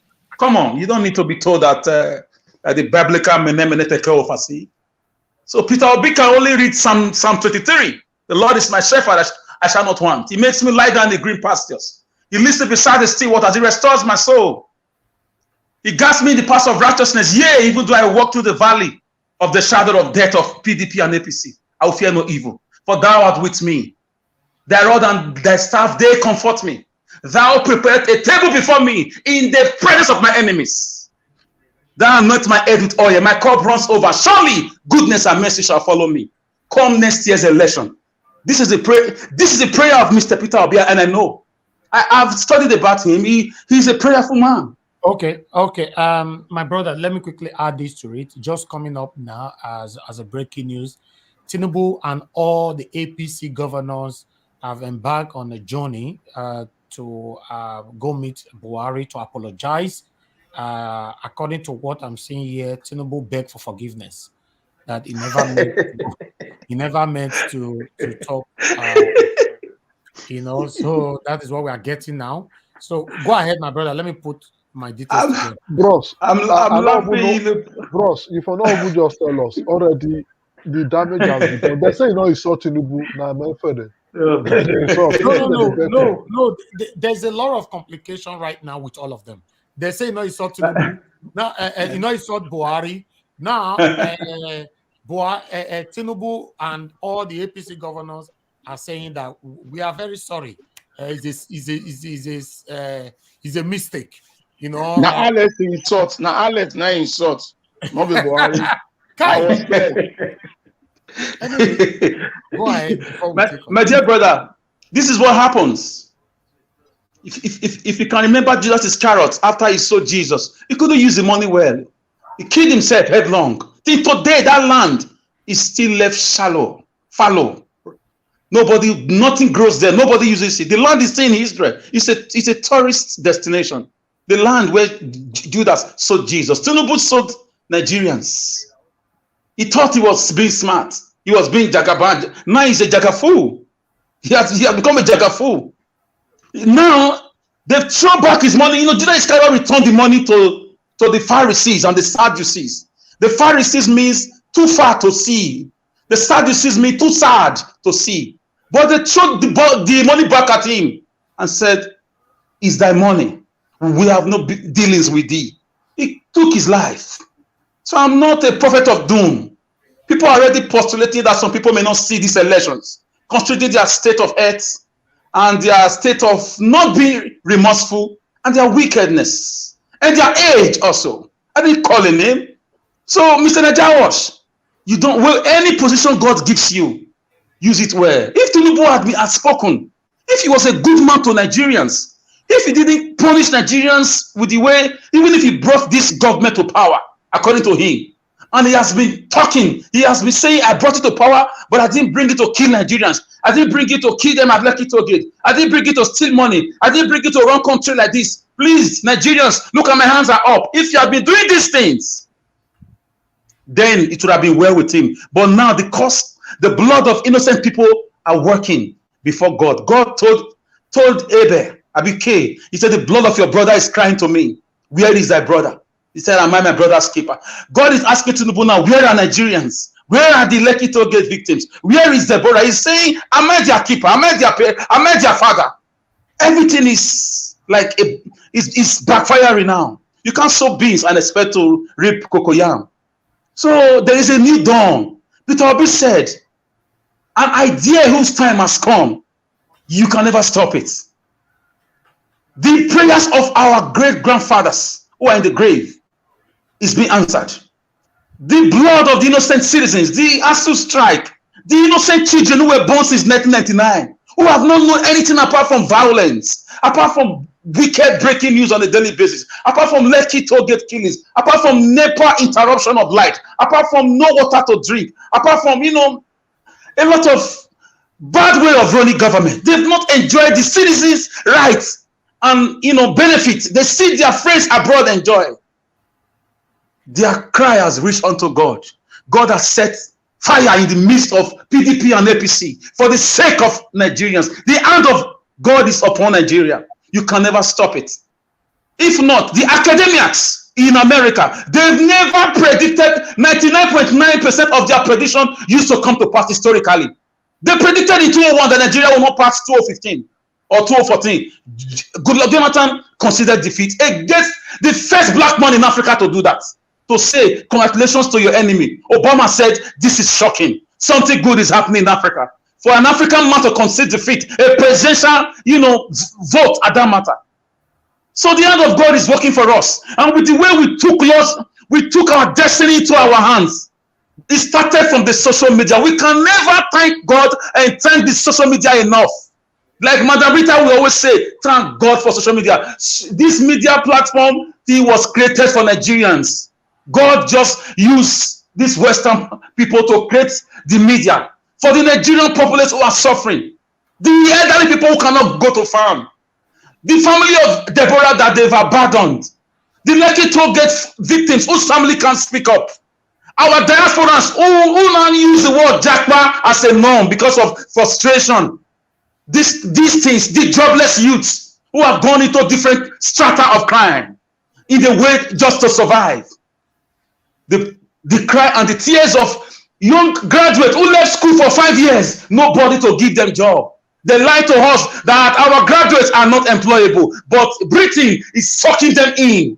It's dragging them in and giving them job almost as they are coming in. Australia is dragging them in. Canada is the same graduates you said are not employable at the Senate and at the Nigerian labor market.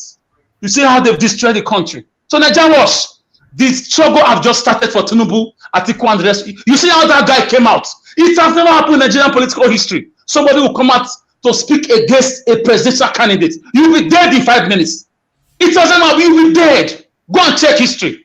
How people disappeared. Even on governorship platform, let alone presidential. A man came out to talk about Atiku with facts and figures.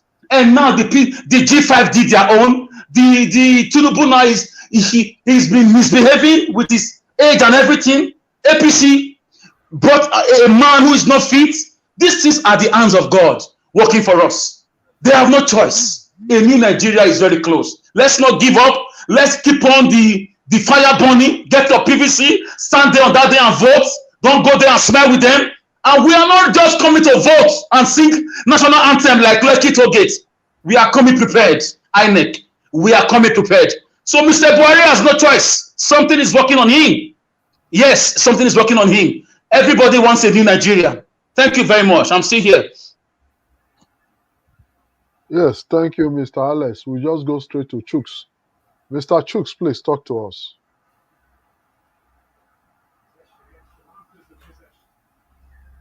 Mr. Chooks. Yeah, thank you once again, Mr. Leftist. Yeah, I go straight to the dancing governor. It's quite worrisome that the beavers we are hoping on is been seen as breached now. I don't know what to say about that. The first time I had they went to court, I did express that concern here. Because this election based on these beavers, for them to, I don't know how they said it. This one present their own beavers. This one presents another beavers, which says, both of them says different thing. I don't know, but it's worrisome. It's worrisome now, to rely on these beavers. But INEC, one message I'm gonna send to you now is make sure that all these beavers, whatever you're doing, make sure you return the data. Because we Nigerians, we must see how everything goes, but with time. Because I know even APC might even take up beavers and put nonsense there just to discredit the other parties. Especially where they have they have their people, their voting area. So I just beg INEC, let them make sure that all these beavers are well secured and come untouched, before the election. This is shocking. I don't even know what to say about this beavers of a thing. I'm gonna go straight to Buhari changing the police commissioners in Lagos. Yeah, this is I don't believe in whatever Buhari is doing, but this one shocked me completely. Because the powers of Tinubu and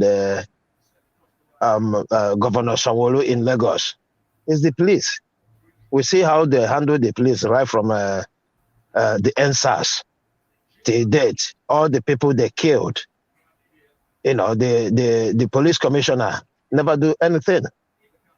He never do anything. Look at the killings that went on in Lagos. How many people, when they did the Yoruba rally, a lady was shot dead. Same goes to the lawyer that was recently shot dead. So that is a very good news And especially when he goes to these two states, Ogun State and Lagos State, it shows that Buhari knows where this man is getting his powers from. It completely shows that understanding. I hope the cabal that is working against him, they put on more fire. Because I don't believe it's just Buhari doing this. The cabals who don't want him there, those who he had already sidelined, let them keep the fire burning. Let them continue to make sure that he never succeed. Because that is the only hope we Nigerians have. If this election goes us by, what are we going to say? This is the greatest opportunity we have. So let's make use of it. Let us go and get our PVCs. And like Alex said, be ready to vote and stay and defend your vote. Thank you. Let's go straight to Omoye's corners. Was I called? Please talk to us. Okay, thank you. Tunaja is not yet your turn. Okay. Okay. So, I'm just gonna really talk briefly on the Ogun State election and all of that, and I echo the same sentiments as Mr. Ike here, that we cannot cut corners. We're tired. If truly there was some form of rigging or the other, anyone who's responsible should be held accountable at the highest level. So yes, let them take it to court, and whoever, if he wants to appeal, let him appeal. We're going to wait and see what happens. And I want to say thank you to Mr. Pansard for his humility. I appreciate you taking it in good conscience. I appreciate that. And then, Mr. Alex, thank you very much for your oratory. It makes me laugh and it gets me really, really excited as well. I appreciate you, especially on this platform. I don't take any of the panelists for granted. Mr. Chooks, Mr. Gingerbreadman, Mr. Leftist, everyone. So thank you once again. And then, with regards to Tinubu now going to beg, let him beg from now till tomorrow. It will not happen. I have said it before here. The elements are against Agbado and his minions and Mikano and his minions. The elements are against them. They've done enough. They cannot take this by force anymore. The force of nature that is for this movement is nothing they can handle. So if he likes him go and lie on the ground and roll from one side to the other, it's not going to happen. Did he insult the man publicly? Absolutely. Would he come out and say, I feel insulted by what this man said? Of course not. He's not going to say that. So I'm happy. And I'm also very pleased that they have a new commissioner of police in Mr. Frank Mba. I am excited. When I heard about that news, I was very happy. I said, this man exactly knows what he's doing. Calculation, strategy. Yeah, I like it. I like what's happening. Let him be in control, because the Agberos are planning to run amok in the West, in Lagos and Ogun State. They are ready. They've already planned, and we also know that they have their own militants. So guess what? We now here we go sit down, they look, they will come, they analyze them for here. Not them, we go they analyze our new Nigeria and how all of us with skill need to go back and build our communities so that it is safe for our children and for those yet unborn and for our societies. We need to start creating our own with all the education everybody gets. More than they ready to carry and go back. If you read your PhD, make sure na PhD when you know so you can't perform for us.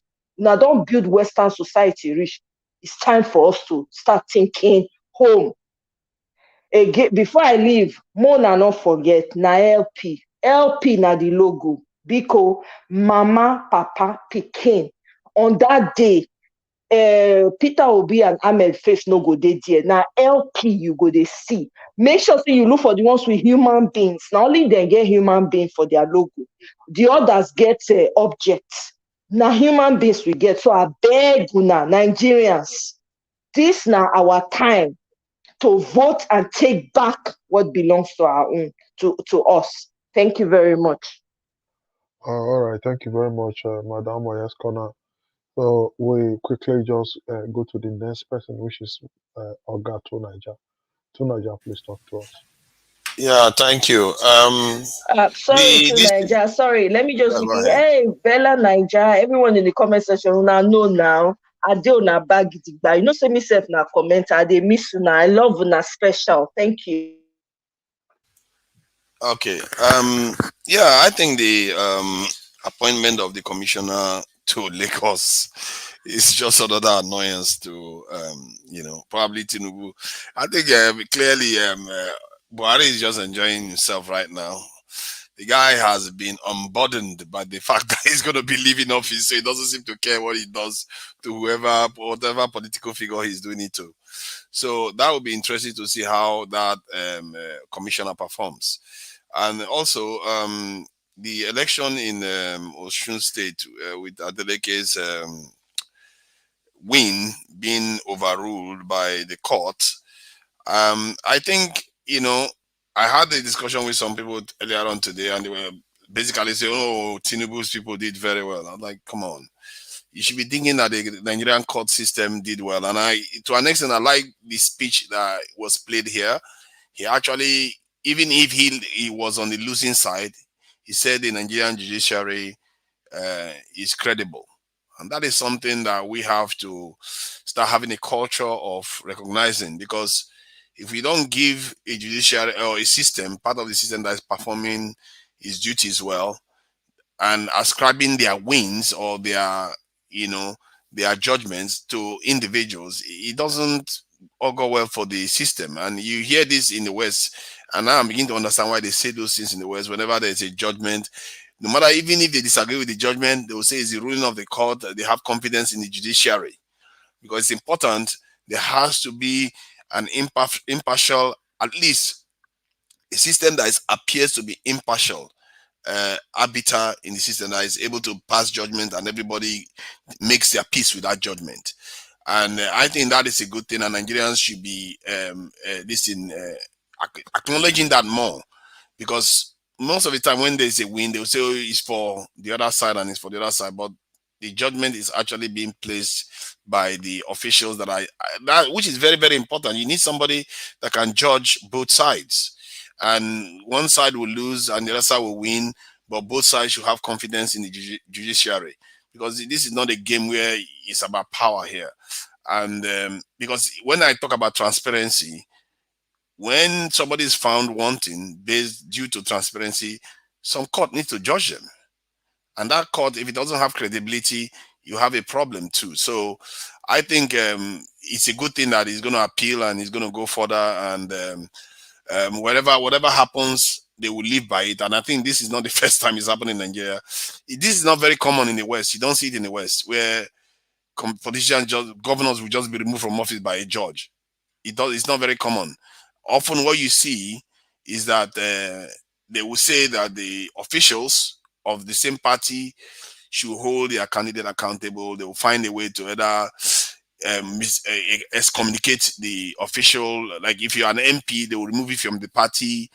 And if the MP doesn't have any shame, still remains as an MP, then that MP will not have a party. But sometimes the MP will resign, we choose to resign themselves. It's often very hard in the West to remove officials based on what they do when they are in office. It's crazy, because they see it as something that the people are factored in when they voted you in. So whatever you do, the law can take its course. They can send it to prison. I think they've sentenced somebody to prison, and he still was the Lord. He was in the House of Lords. He was in prison, and he came out. He was still the House of Lords member. That's how crazy it is. They find it hard to remove people based on what either the constitution recommends or the people have voted for. But in Nigeria, they can remove you if people vote for you. They don't vote for you. They find that you cheat with one of the documents, they will remove you from office, and that is how it happened. And when I saw that happen in Bayelsa State against an APC governor, I was like, Nigerians don't recognize what they are seeing here. That is actually a good thing that these judges have the boldness to do these things. It's a good thing that the judges can act, because someday we are going to need them to act, And you need courageous, the ones that are able to make these big decisions in the system. Otherwise, they will just be beholden to politicians constantly. So that is that on that one. And I think that's about it. I mean, there's no need for me to go on. If anything, I'm just going to say something about this North and South thing. I think both sides need to ostracize the divisive ones. That is what it is. Because the ones that want to build have to take charge. You can't have the ones that want to tear down constantly. Maybe their time will come when all efforts to build fails, and enough of people will know the good ones fail. Because when the ones that want to tear down take over, it's because the ones that want to build are either too weak or they are failures, and they too have a job to do. To build, you need to build bridges too, from the south to the north.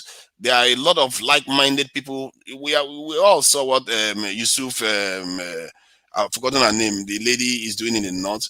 We all saw what Najatu said yesterday, and these are women from the north. They are very, very outspoken and very, very how do I put it, articulate. Aisha is not from the north. Correct. She's not from Aisha is from Auchi. No, she's Edo. Oh, I see. Okay. You are No, claiming her now. no. He was referring to that woman, Nadiatu. No, he said Aisha too, and she's from Auchi. But that woman is a traitor. That woman is working for the North. It's just to mislead us. Right on. Who are you talking about? Who is a traitor? Aisha or Najatu? No, Nadiatu, because they all belong to the same class. Yeah, because Aisha is different. She's very outspoken about the ills. So she's from out. They are pro-North. They are pro-North like us, pro-South. And I think Najatu is like that. Even Naija is a pro-North. So, but whatever I say here, do not take him serious. Right on. I am pro-Nigerian people. I'm pro, in short, all black people. That's what I'm pro, because I know that's where the struggle truly lies. So I'm not here to divide between the North and the South, because that is not where our problem is. If you remove the entire North, our problem remains. That is where the problem is, my brother. Because like but because there's no difference between North Central, Northeast, and the North, whatever you call them. So just like there's no difference between us too in the South. Whether you are Yoruba, you are Auchi, if you are a Muslim, we don't give a damn. If you are a Christian, we don't give a damn. The problem is the North versus South. Let us accept that first and see how we can go to mend the differences. You don't carry your wahala come. I don't wait for you. See, the thing is, you see, when he says these things, I would sympathize with him if it was true. Like, we have Northerners in Congo, in Somalia, in Mozambique, in South Sudan. See, our people make trouble. Northerners, you might say that we have a difference of opinion. We have difference of opinion even in the South. I bet 3 minutes don't pass. So Mr. Najawa, Mr. Elvis be monitoring this thing. I just came in. I could sacrifice my time for him later. Mr. Tunaja, let's take you one by one, please. Tunaja, round up in 30 seconds. Thank you. Thank you. So we have difference of opinion in the South too. So the point is that both sides have their fighters that like to think only about themselves. The other side has it too. But the ones that want to build to meet the challenges of this century have to realize their need, and they are very, very important. They have to keep these ones in check and do the building of the bridges so that we can build a strong country that can actually meet our greater threat and challenge. Thank you. All right, thank you, Mr. Two Niger. That's Two Niger for you. I didn't want to stop any of you. I just wanted you please, to. Lefty, continue. you need to stop. Look at the time. Let's control the time, please. I know. You don't look time now. Me know the border for time if you stay here till tomorrow. But anyhow, we just go straight to the next person. I can see. Thank you. That's me. Thank you very much. It's me. It's Breadman. Yeah. Breadman. Thank you very much. Tunaja, man, you completely went off the topic, but I'll try to bring us back. Mr. Elvis, but before, when I was making my first submission, I never knew that the content of what you were going to show in the second submission concerning the deployment of the new Inspector General to Lagos, was going to support what was going on in my mind. Because I had said no, the new police commissioner, or not Inspector General, sorry, please. new police commissioner. Sorry. I beg, I beg your pardon. You see, I said that Tinubu should be careful because you cannot fight the president. Because if he decides to fight you, you have no place to hide. And I want to believe that that new deployment has to go with what the president is trying to do to ensure that the form of Western oligarchy that has been built in Lagos and possibly Ogun State is broken by this new police officer who is going to aim or run the affairs of the police system and the commission of that state. So, this might be one of the things, the body languages that has made the APC and Tinubu to go to beg for forgiveness. But I beg to say that it's already too late. Concerning the Osun State election that has been overturned, my brethren, it's of great concern. So let us dig deeply into that. I'm hearing that the court says that the reason for their verdict is because there was overvoting in a particular or few polling units. So I asked this question, and I asked leftists that question, and I want us to please follow. BVAS, bimodal verification accreditation system, is a system that is used to make sure that the person casting a vote is the person that is registered. And I think before BVAS, there is another system that is used for the verification process. I've forgotten the name right now. If someone can remind me, I would really appreciate that. But now, let's say I give an example. In a particular polling unit, they have 5,000 registered voters in that polling unit. On the election day, during the accreditation, because you must accredit before you vote, during the accreditation, let's say 3,000 people came and 3,000 people were accredited. So what it means is that those accredited voters, you should not see more than 3,000 people. Even though you have 5,000 people in that polling unit, you should not see more than 3,000 people cast their vote on that day when the result is being transmitted to the central collating unit. Now, between accreditation and ballot casting, INEC is in control. So my question now is, who are the INEC officials? Because I believe that these are the same officials that are going to use in this presidential forthcoming election. Who are the INEC officials that allowed people who were not accredited to vote? So if you have 3,000 people accredited before votes were casted, even though you had 5,000 registered voters in that polling unit, you shouldn't have 5,000 votes on the ballot paper or on the ballot boxes. So between accreditation and casting your votes, INEC officials who are at the polling unit, who allows you to go and thumbprint and cast your vote and put into the ballot box, should be held responsible for why there should be overvoting. That begs me to say, is INEC really prepared for this election? Is INEC really prepared for this election?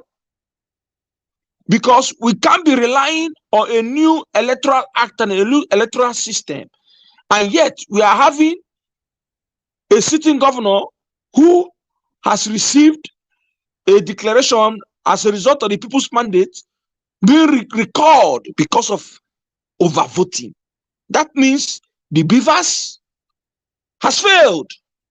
BVAS is not all about electronic transmission of results. That's not where it ends. The accreditation process is part of it. And if you have voters that have accredited, you have 2,000 people that are accredited, you should see nothing more than 2,000 people vote in their ballot boxes. You can see less because if the 1,500 might end up casting up their vote because maybe they went home to eat and they slept off, they didn't show. But you shouldn't see more than 2,000 that have been accredited before they go and cast their votes. So let us interrogate and ask INEC questions. Yeah, could I It's not enough. answer you a little bit on that? Okay, go ahead, Mr. Pansat. I'm just going to limit it today. I will expand on it when it's my turn. Let's not say BVAS has failed or INEC has failed. We have to limit it. This is every topic we're going to be discussing since this second section. There's a lowest common denominator, and that's Tinubu, right? So if INEC designed this thing, Section 50 of this Electoral Act deals with this BVAS. It's a sound technology. They cannot rig it. When that election is transmitted, it's photographic. It's nothing they can edit. So the INEC officer, like you said, okay, the individuals who INEC posts right there, yeah, Tinubu could bribe them or you could do certain things. And they would let, as a matter of fact, the reverse is the case. It's counterintuitive. If the governor that was removed from office there, that lost that election, deliberately had another INEC official bribe to where he's going to allow people to overvote, yeah, that would work. But the BVAS is going to catch it. It's just going to show there's been overvoting in a specific area, just like the PVCs. All right, they cannot trick it. Please, it's not your Do you time. understand? You say you wanted to contribute to it. Make it swift, okay. Please. Yeah, so I hope you understand what I'm saying. That No, absolutely, Mr. Pastor. Thank you for your insights. But I absolutely understand what you are making, the point you are making, and I understand that yes, those INEC staff could have been planted by political leaders, to allow people to overvote. But my point goes to say that if people have overvoted, that should not be a reason to disqualify. Why can't the INEC use the BVAS to see who are those that voted that were not accredited and disqualify those votes rather than disqualifying a whole election? Thank you. Thank you. I'll quickly, because we don't really have much time to discuss that. But then I will tell you that INEC is ready, and it is not the INEC office. Is it not the same BVAS that discovered that there was overvoting due to how it is being programmed? We are using people. They are using people who are going to be there on the feed, and these people can be corrupted. They can plan their own people. So the same BVAS also, if it is before, it will be difficult to do this. They will accept it because it is manual. So I think it has improved a lot.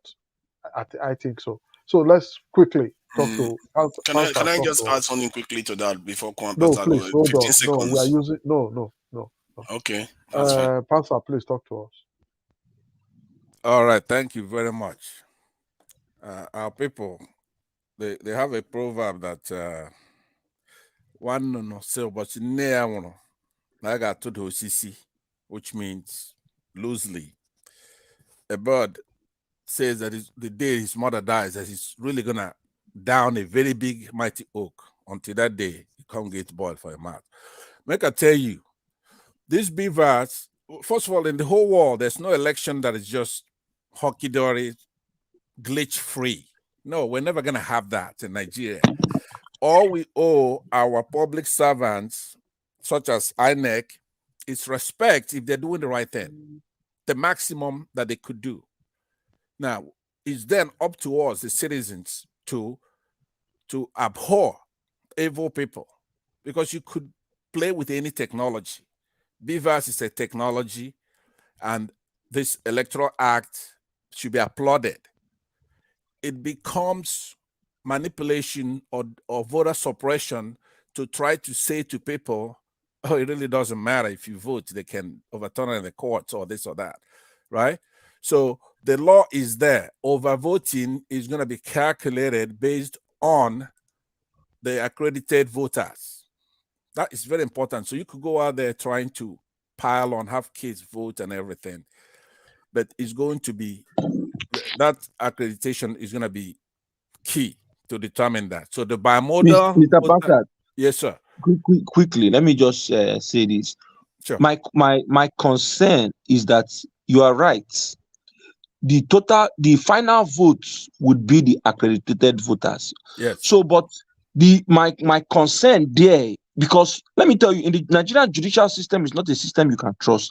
So instead of go to the courts, instead of allow the results to be declared when you know that there's overvoting, why is it that INEC will not just disqualify those votes that came from voters that were not accredited, rather than publish a result that has that has voters that were not accredited for the votes? In that way, you now give the judicial system a reason to say, well, we don't care about, as long as we can prove that there was overvoting, we disqualify the whole results. That is a very, very important question, right? That is actually the key question. Now, the answer is that it's not INEC wide. That's what I was trying to tell you. You have, for example, you go to Lagos in the past, you have Agberos committing all kinds of electoral fraud. It's not INEC. It's the INEC in Lagos, right? So we have to pass it through. The question you're asking is a very key one. The kind of forces we have in Lagos is that Tinubu can bribe up to the INEC person who's in charge of Lagos. He could bribe up to the precinct all the way up. So this is where the administration, if they mean business, for example, they're deploying police officers who are going to be there doing their job. Redeployment, it's not just body. Thank you, Mr. Bansat. Pardon? Thank you. Please round up 30 seconds, sir. Oh man, I haven't even gotten to no, sir. You'll be talking for 8 minutes, please. We cannot argue. Okay. All right. All right. Thank you, everybody. I appreciate it. Thank you. Thank you, sir. Mr. Evans, this is a very important topic. Please. Thank you. The only person that we have that have not spoken now is the person that just joined us, Tony Africa. Yeah, Gingerbread Man. Gingerbread Man, you've spoken. Okay, thank you, sir. Thank you very much, sir. I just had to come in, to even thank you today, Mr. Leftis, and then Oga Elvis. I see I don't vex. I see I don't vex. I don't see what did happen, between us. I don't want to point the region now, okay? So, and then I'm very happy for that. So, and then just imagine now, look at what is happening in the country. We are just talking about these beavers right now. That why did they wait?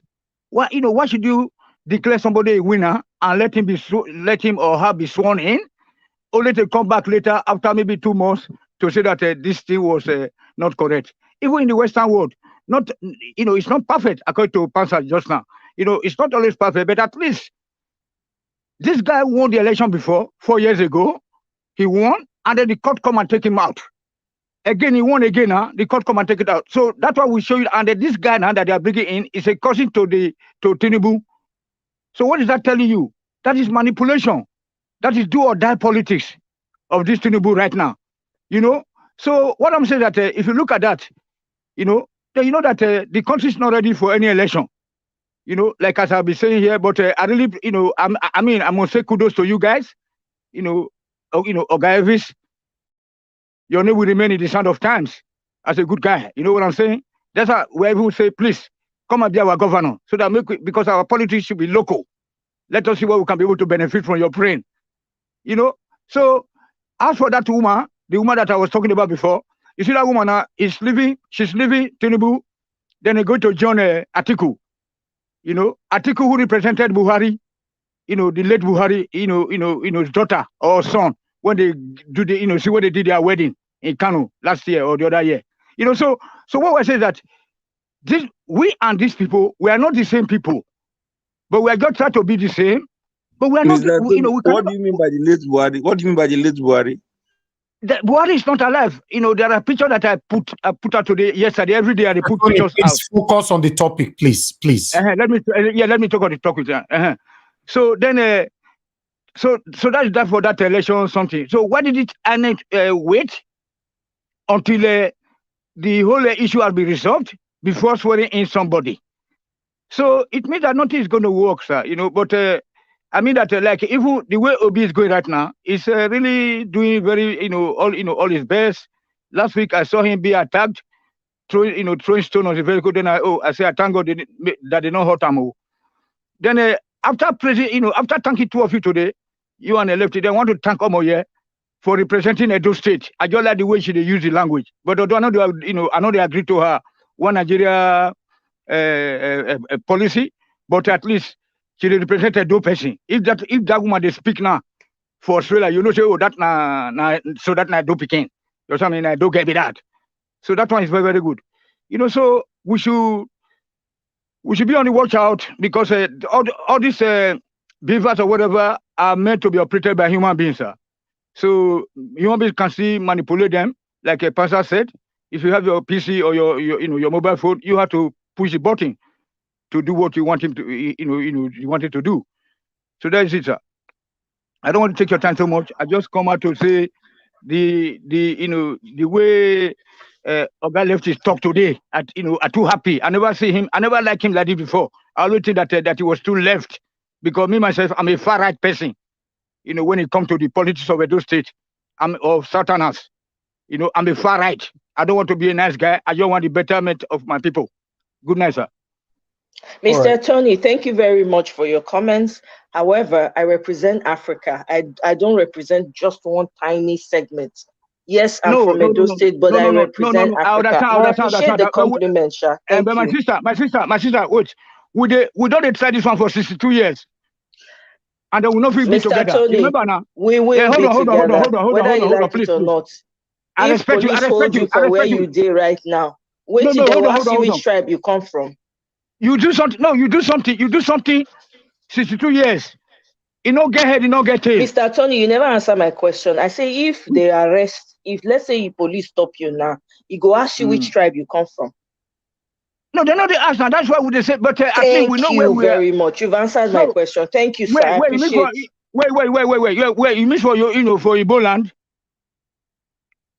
Yeah, for Igbo land. If police stop you now for where you did, you go ask you which tribe you come from. Yeah, they ask you. They will ask you. You go ask you which tribe. They will say you're from Africa. They will say, "Where's your passport?" Tell them you're from Nigeria or from Ghana. They will say, okay, "Oh, Ghana." So they go ask you. They will know so you be African, right? First and foremost, before they find out so you be Nigeria. No matter where you come from, you're all African. Even Europeans too. They're all the same people. But when they go to answer my question, thank you. No, hold on. There's difference between us. Mr. Tony, culture is not. Yeah, Mr. Tony, thank you very much. I want to quickly thank Victor. Yeah, to hell with one Nigeria.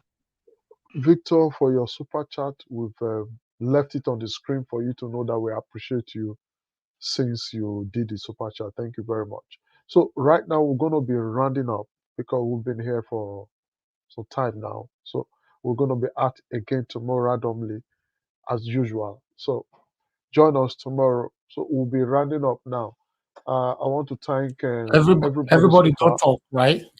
Yes, I want to thank everybody so far that have joined us today, especially those that super chatted or Desmond, Won JK, Anthony Ola, Pansa, Desmond again, then finally Victor.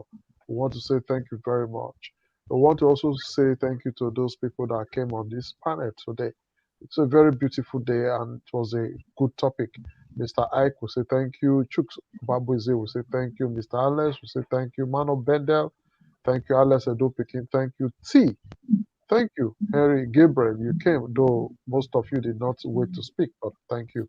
Madam Rita, thank you. Omoyes Corners, thank you. CN, thank you. Bulaba, thank you. Tunaija, Breadman, Pansat, Victor James Tondo, you didn't just wait to speak.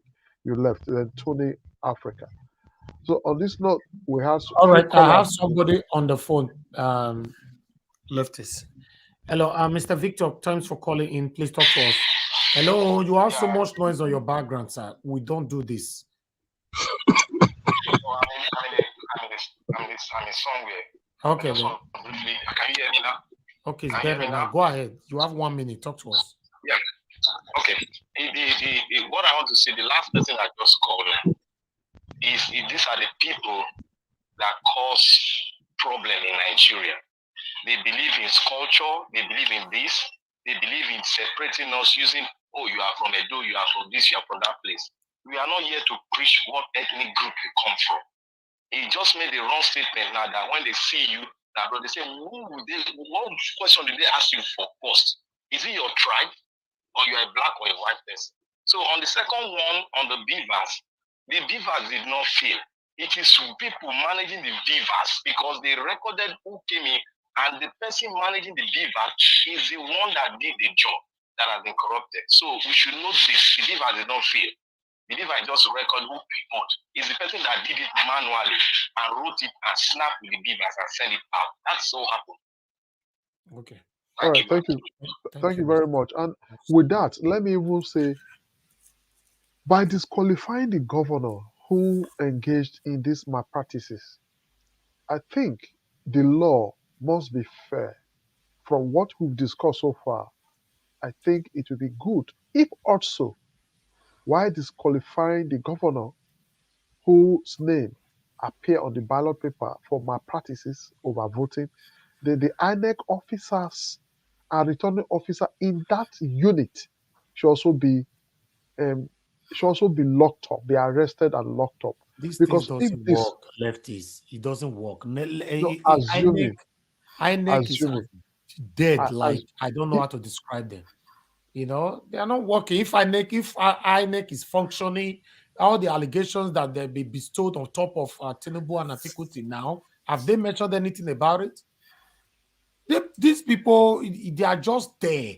They know the people they focus on, like EFCC is on one-way traffic. They have the list of the people they can attack. EFCC will never attack anybody under APC. So, my brother, we just have to be prayerful and work so hard to the last day by the special grace of Almighty God for us to deliver Mr. Peter Obi for a better Nigeria. If not, this country is going to get worse and worse and worse. It's just the fact. Nothing is working. Look at you now calling INEC from here. Wait till me and you they talk about INEC. INEC don't hear us this morning now. And they are not doing, they don't make any statement. They don't talk on it. They are not interested. That's how bad the country is right now. Nobody call on them. All the allegations that is flying here and there. How many of you seen how many of INEC or EFCC? Because these are the two bodies I'm calling that have addressed it. So pathetic. It's so annoying. Whenever I'm looking at it, it's so on my own sometimes. I owe you the verse. Say this country matter, you're tired person. You'll be like, everybody is talking, nothing is working. Even the mainstream medias, for example, now, let's assume they are not watching us now, even though we know many of them are watching us. What about the thing that Rufai and Chewo is doing on their mainstream medias? Are you going to tell me the INEC is not seeing it? Are you going to tell me the EFCC is not seeing it?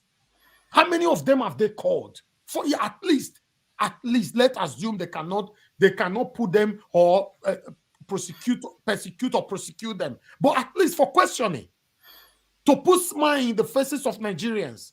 They don't do this thing because they don't have any kind of regards for any of us. They are not interested. They don't know if we exist. That's why you see someone like Tinubu is saying, you know me. In Nigeria, my brother, is painful. It's so painful when you see things going on. Very. It's so painful. That's just the fact. I'm pouring out my anger here. We spend 6 hours every day here, talk. It just looks like everybody just talking. That's why I'm telling you guys, trust me, all the last effort we've put into this, let's make sure Mr. Peter Obi emerge as the next president. If not, everybody goes suffer. It's just the fact. And before this kind of opportunity we come back again, it might probably be the next 50 years. If at all. If at all, yes. God bless you. Add 50 years to your age. Any of you that is watching me right now, tell me where you go there that time or how old you go be. It's painful. We all are in abroad, fine. If we are not deceiving ourselves, the abroad where we did, so my people, make we not you dey enjoy am. We all are only pretentious. No, we not enjoy them, Oga. We not enjoy them. We dey suffer. What are we saying? Eh? Did you think you'll get as it be? Every platform that be passed, even since we've been on AE, since for the past almost 6 hours now, I've been on Twitter since here. I've been on Twitter on my phone here, following every article there. It's painful to see some youth are still saying that Tinubu we want. Say, Jesus, are you guys okay? Now Atiku we want. Leftists, this is painful. It's just tomorrow we are coming back again. Next tomorrow we are coming back again. The only hope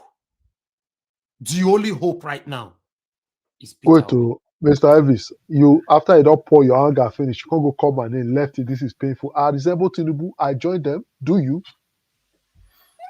This is not a You joke. see the way you probably talk like picky way. You know, But let me ask some. This is can I just say something? The non-accredited voters that were allowed to vote, was it not human beings that allowed them to vote? Why are they not questioning those people? 17,000 voters who or is so, going if to I'm not question mistaken. them to Niger? Who?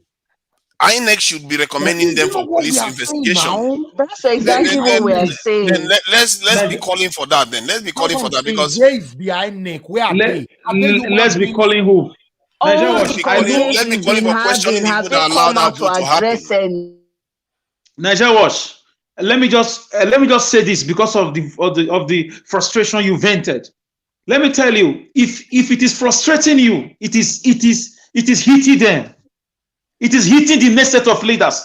As you are boiling, as you are aching and everything, looking for justice, people are feeling it too.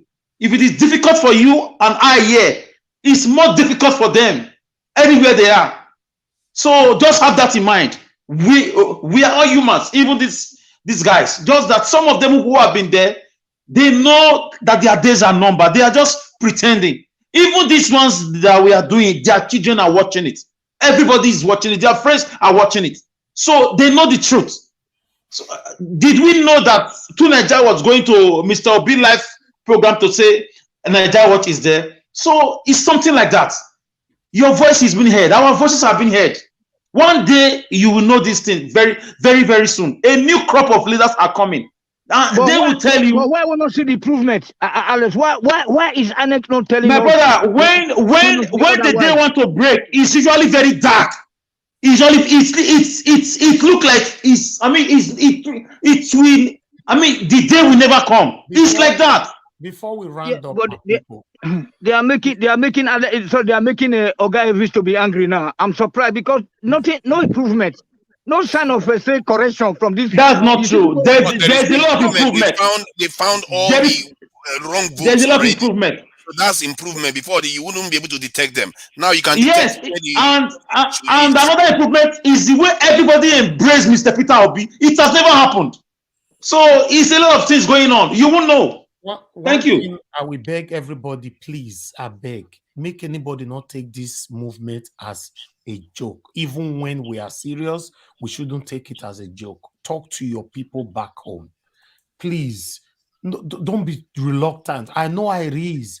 Maybe after we just press the button now, say end this broadcast. Some of you, they inside your couch right there, they watch us, or your bed, or your kitchen, anywhere you just relax. Put the next movie they watch. Yes, fine. We need to have time to relax, but please put in the last effort this time. Listen, if you spend $200 right now, just put yourself, say, I want to take $200 from my earnings. I want to add to this movement. Listen, it's nothing compared to the amount you are still going to be sending to these people back home. If for anything happened, we not succeed. So that $200, if you cut them now to Naira, now plenty of money, encourage us. Let's give ourselves assignments. Like Ephrata Catfish came here the other day saying that how she empowered some people in her own community with some money. It's very, very vital. We should say the truth and say it how it is this time and embrace it. There's no need of burning mouth when we talk am. Nigeria Watch is not asking anybody to come and give us money, make we do it for una. The load I'm even carrying is too much for me. I will not promise you that because I cannot. I have my own I'm doing. Do your part. Do your part because we have 28 days to go. We are very extremely close. We have tried. If you know, say you tired. No, mute yourself, please. Mute yourself. If you know you are tired, I understand. The same way I am tired. The same way Leftis is tired. The same way Tunaja is tired. Madarita, Omoyes Kona, Alex, everybody is tired. Fine. Listen, if we have to get everything done conveniently in life, we will not get anything done. In our comfort zone, if we have to get everything done in our comfort zone, we can never get anything done. I don't know if that makes sense. Sometimes you just have to, it's just like someone that have a child. You are enjoying your sleep and you now get to hear your child crying in the midnight from his or her own cot or the other room. Of course, you will get, if you are a good father or mother, you will get up. Now, me go check what they do the baby, even though you were enjoying the sleep. You see, it's not convenient for you, but you have to get up and go check on that child. Does that make sense? Please, make we do them. Whatever we are doing here, like I've said before, we are not doing it for anybody to come and pay us, or we are doing it for any expectation. My expectation is a better Nigeria. My expectation is for me to enjoy my country.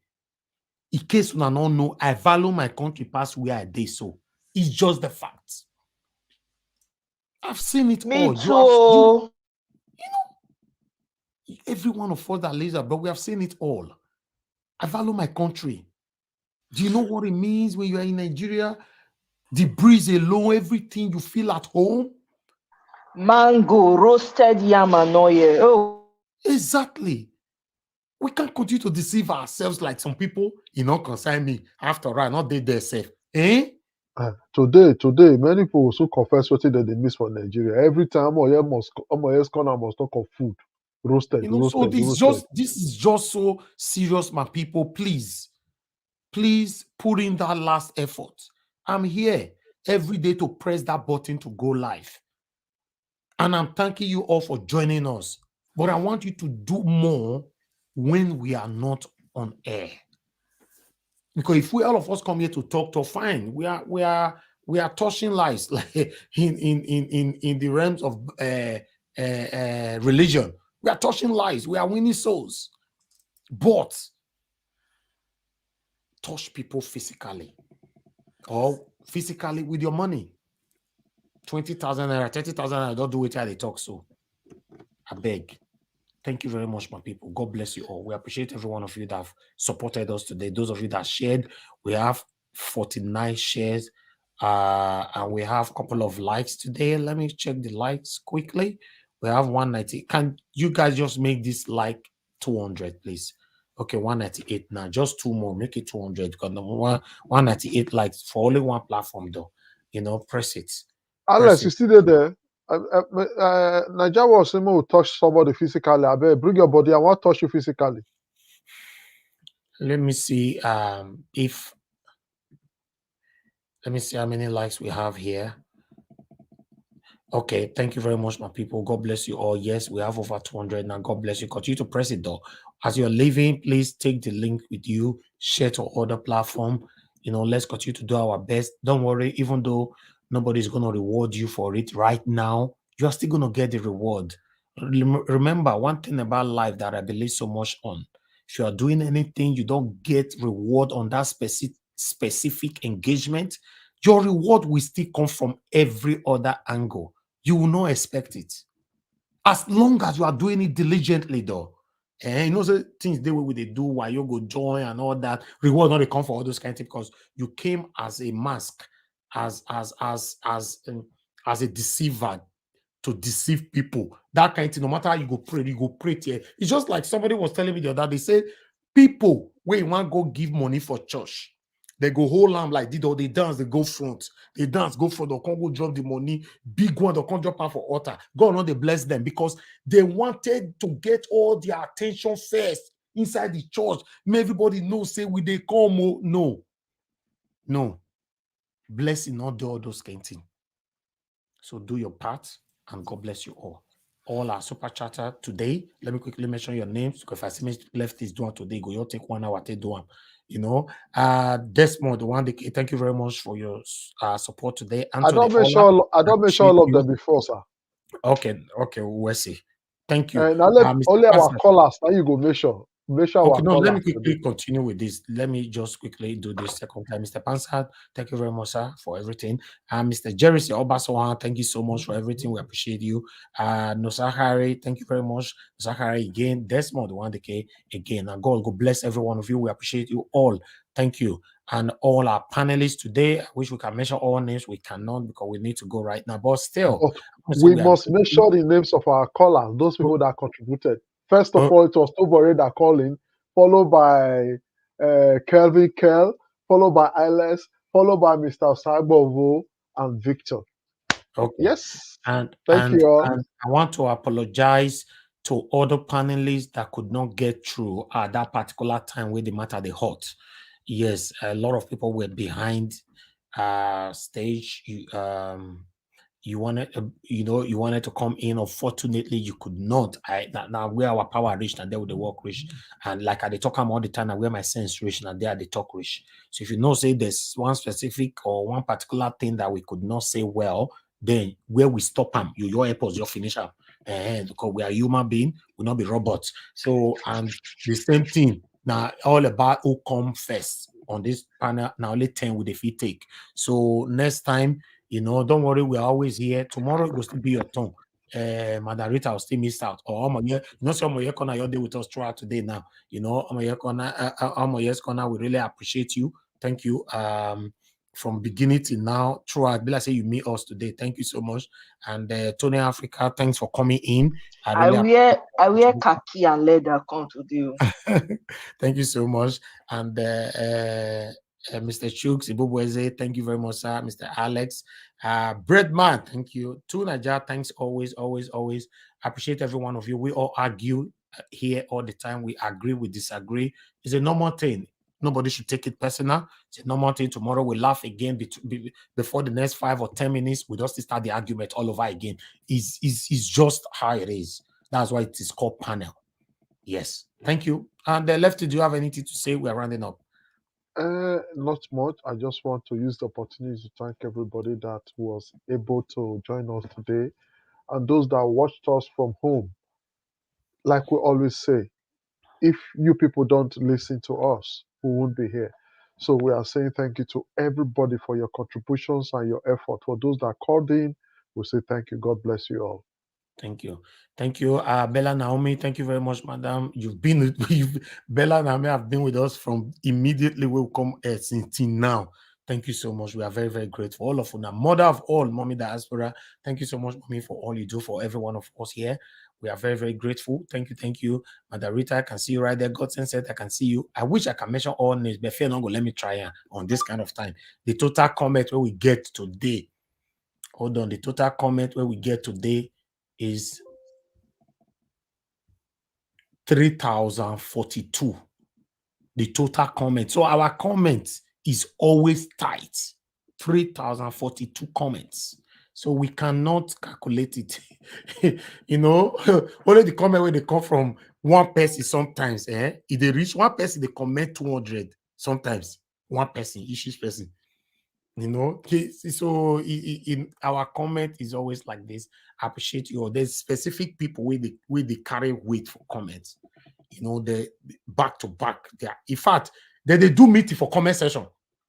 Leftists, say that they do meeting for comment session. Now chat committee, I don't know. Say they don't get comment committee join. No. The matter don't wear khaki. Okay, tomorrow evening we are gonna. Let me quickly ask this question in the next 2 minutes. Should we come on politics tomorrow evening or on the Divorces episode 4. Please, politics or politics. That one are from you, okay? Politics. Alice. Politics. Now that one important, right? Okay. On the comment section, please let me hear from you guys there. Politics or relationship? Okay. All right. It looks like everybody chose politics better. Divorce, okay. No other, okay. Divorce don't come on. Because you know, say here. When we take poll now, do poll. No time not go there for poll right now.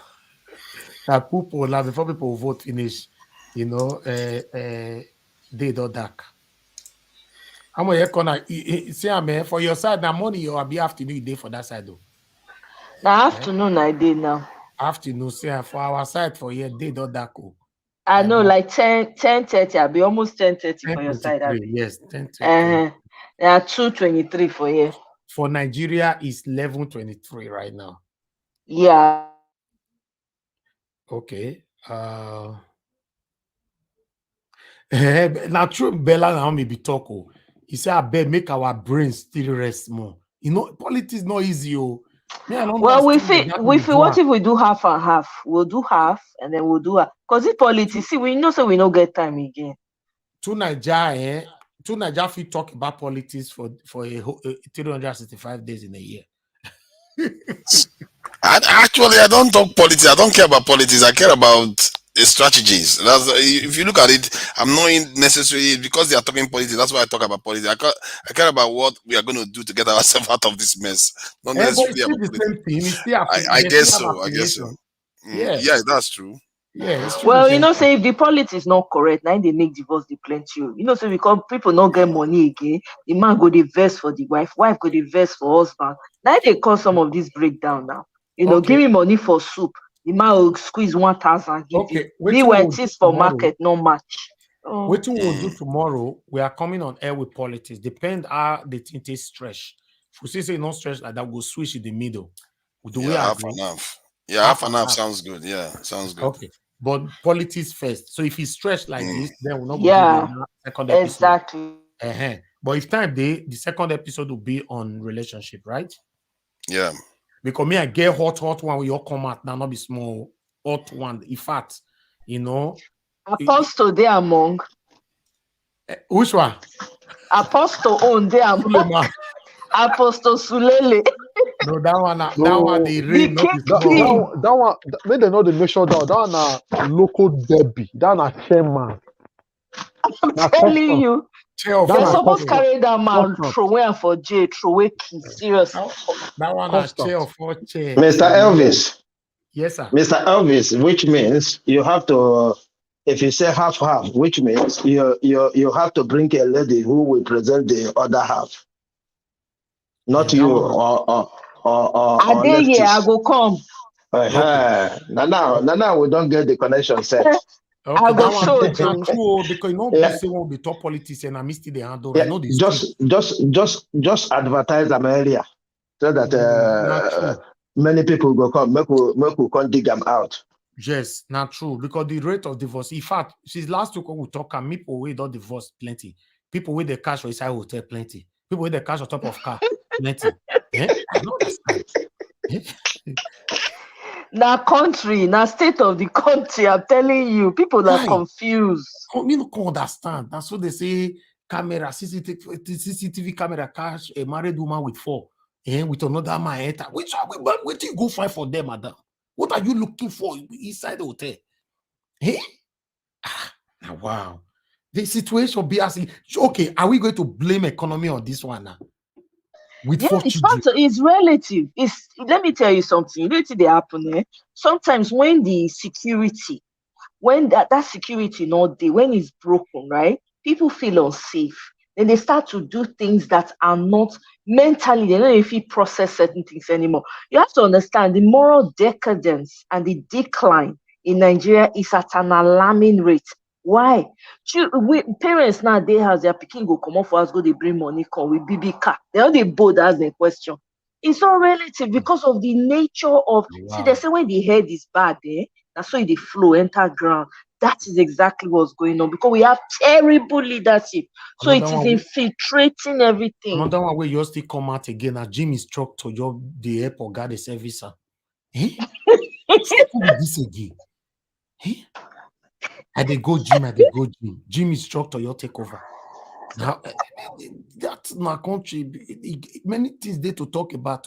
I don't want to make politics finish. Move for when they do varieties. A lot is happening in Nigeria, man. Bros, what do you call a gym instructor? He instruct the gym. All now make the exercise and body go well. Eh? But leftists, no, it's too much. It's too much. No, they come those gym instructors that they set them, they intentionally they do those kind of crazy things. Some of them actually, you know, they know they don't mean well. They will not come and be. That's why you just do the gym thing yourself. You don't need anybody, really, to be honest. It's ridiculous now. It's getting out of hand. All right, we have a caller. Let me see. FA, you have 30 seconds. Go straight to the point. One close. Hello, go straight to the point. No worry about good evening. Don't talk and sins. Go straight to the point. Okay. See, the issue is that first and foremost, I want to greet my lovely sister, yes, caller. Okay. Man, tomorrow na birthday. Oh, you never bring birthday gift. Listen, my brother. I said tomorrow na birthday. Tomorrow na birthday. My send account number. I'll do her. She deserves her, man. Okay. She's too much. So tomorrow you will call into our show. Maybe for do a birthday for him. No skip that part. Okay, no problem. But I will for my opinion, I think it should be politics because at this moment now, like everywhere they hot. Yes, everywhere they hot. No, not politics will take come out. We'll use politics to come out. Yeah. I know why. Mr. Leftist, Let's say make sure you name for this kind of thing. Elvis, Elvis, I know so you the hurry to go, but more hear this Oyibo now. There's some Oyibo where people take this call, talk about Peter Obi. No, not be today, leftists, not be today. Thank you. So, Mr. Najawash, what are we doing tomorrow? Which Peter Obi has emblematized is simplicity, is courage, and is quixotic zeal for bringing about the Pax Nigeriana of our dreams. Commend itself to my patriotic palate. Yes, senior brother. Senior brother. Another second statement I want to make about Peter Obi is that I do sincerely hope, and this is a rhetorical question to the political class, I do sincerely hope that Nigeria's parasitic and prebenda political class are learning the necessary lessons that has greeted the emergence of Governor Peter Obi. And I'm talking about the sheer emotionalism. I'm talking about the paroxysm of phrases that has greeted the emergence of Governor Peter Obi. A fervor that his supporters refer to as the obedient movement, but which I choose to describe as the emerging and surging political circle of obeistic obeism. And what are these lessons to be derived there from this obeistic obeism? It is that one, Nigerians, and particularly the Nigerian youth, have become completely dissatisfied.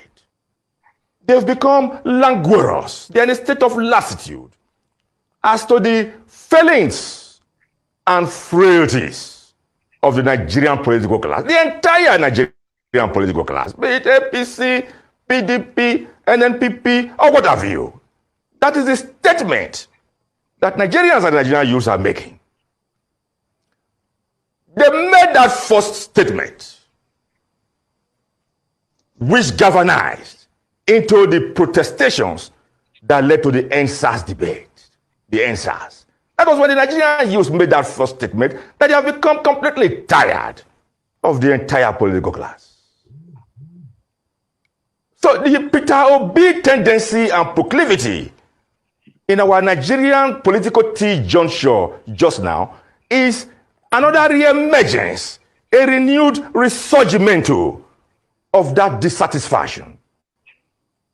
So if you ask me, I will say that Governor Peter Obi just now is only a vessel, is a receptacle of that tartness, that virulence, that acrimony, that causticity, that acerbity, that asperity, and that moroseness, with which Nigerians, and particularly the Nigerian youths, perceive of the entire Nigerian political class just. As Barakboism as well. Okay, thank you. Thank you very much. My people, yes, no, it's not a bad day. I just they pull my brother leg just now. Thank you, thank you. All right. So, Mr. What are we doing tomorrow? Politics? Politics, yeah, politics. We are starting Tomorrow with politics. on my birthday, on my birthday. 6 Happy p.m. birthday in advance. Tomorrow on your birthday, bread man. On my birthday now. You'll bring bread for us. I not trust you. Elvis, the problem you start, they don't follow you. Thank you, But Mr. Leftist, I've been begging you for 30 seconds since. I didn't get it. Oh yeah, you have the 30 seconds now. Go ahead. I don't need 30 seconds. All of us will need 30 seconds. I just want to remind you guys of history. In 2020, Oshomole went to President Buhari to brag that he's coming to fight Edo State with the federal might. But guess what? On that election that brought this government in the second tenure, on that day, President Buhari deployed more than 27,000 military and paramilitary groups to make sure peace and tranquility and free and fair elections. And they were defeated. So I just want you guys to know what he's trying to do in Lagos State. All exactly right. The same thing is playing out. On the contrary, please, sir, is that the Aisha Buhari deployed police to come and Mr. Tony Africa, I know you are a secessionist. I know you are divisive. I know that you are long. I know that you are a state of Igidi, Prigidi, Uga Moga, Laborare, Sorare, Dukem, Ex, But let us try to be, let's bring tranquility, please. We need the one Nigeria. Please, let us say hasta la vista to the whole discussion today. Thank you, my people, and I'm very grateful for my humble logo Maki. I made Kutak logo Apacha. Thank you. Now we can destroy the police with our youth. Our youth is police. Mr. Tony, let's give democracy a chance. We shouldn't look at the first Tony go for now. Good night. Don't see that I'm moving closer to you guys. Yes, thank you. Can you guys let me have my 30 seconds too? Okay. You guys have had your 30 seconds. That's your basha. That's your basha. Hold on now. Hold on, my brother. The man that will lead us to victory from 2023. About the person that said that they are right wing for Edo State, so they care about their own area. If you truly care about your area, you get the right alliances to preserve them. When the Igbo came to Africa, they found that when they were working separately, they couldn't succeed. Then they had their Berlin Conference. Within how many years they took over the entire continent? So yeah, I just thought you should think about that. Edo data is not against your interests. Edo data, and that's for that. Politics should be local. When you feed your family, you feed the nation. Let us leave the Baba Gokiko, the colloquy today. Thank you, Mr. Najawas. Thank you. Olobo Abasha. No. The man that will lead us to victory from 2023.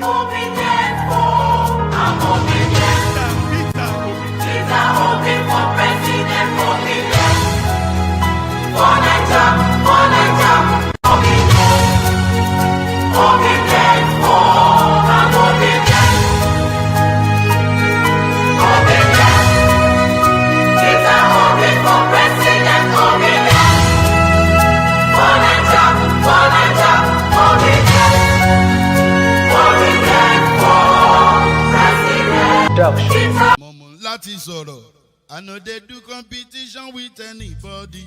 If I offend you, forgive me, show me love, oh. Go there, biza. Kama bara wa lo ninu ife kan akanbi.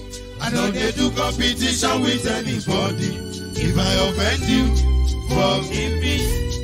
Show me love, oh. I go show you love, oh.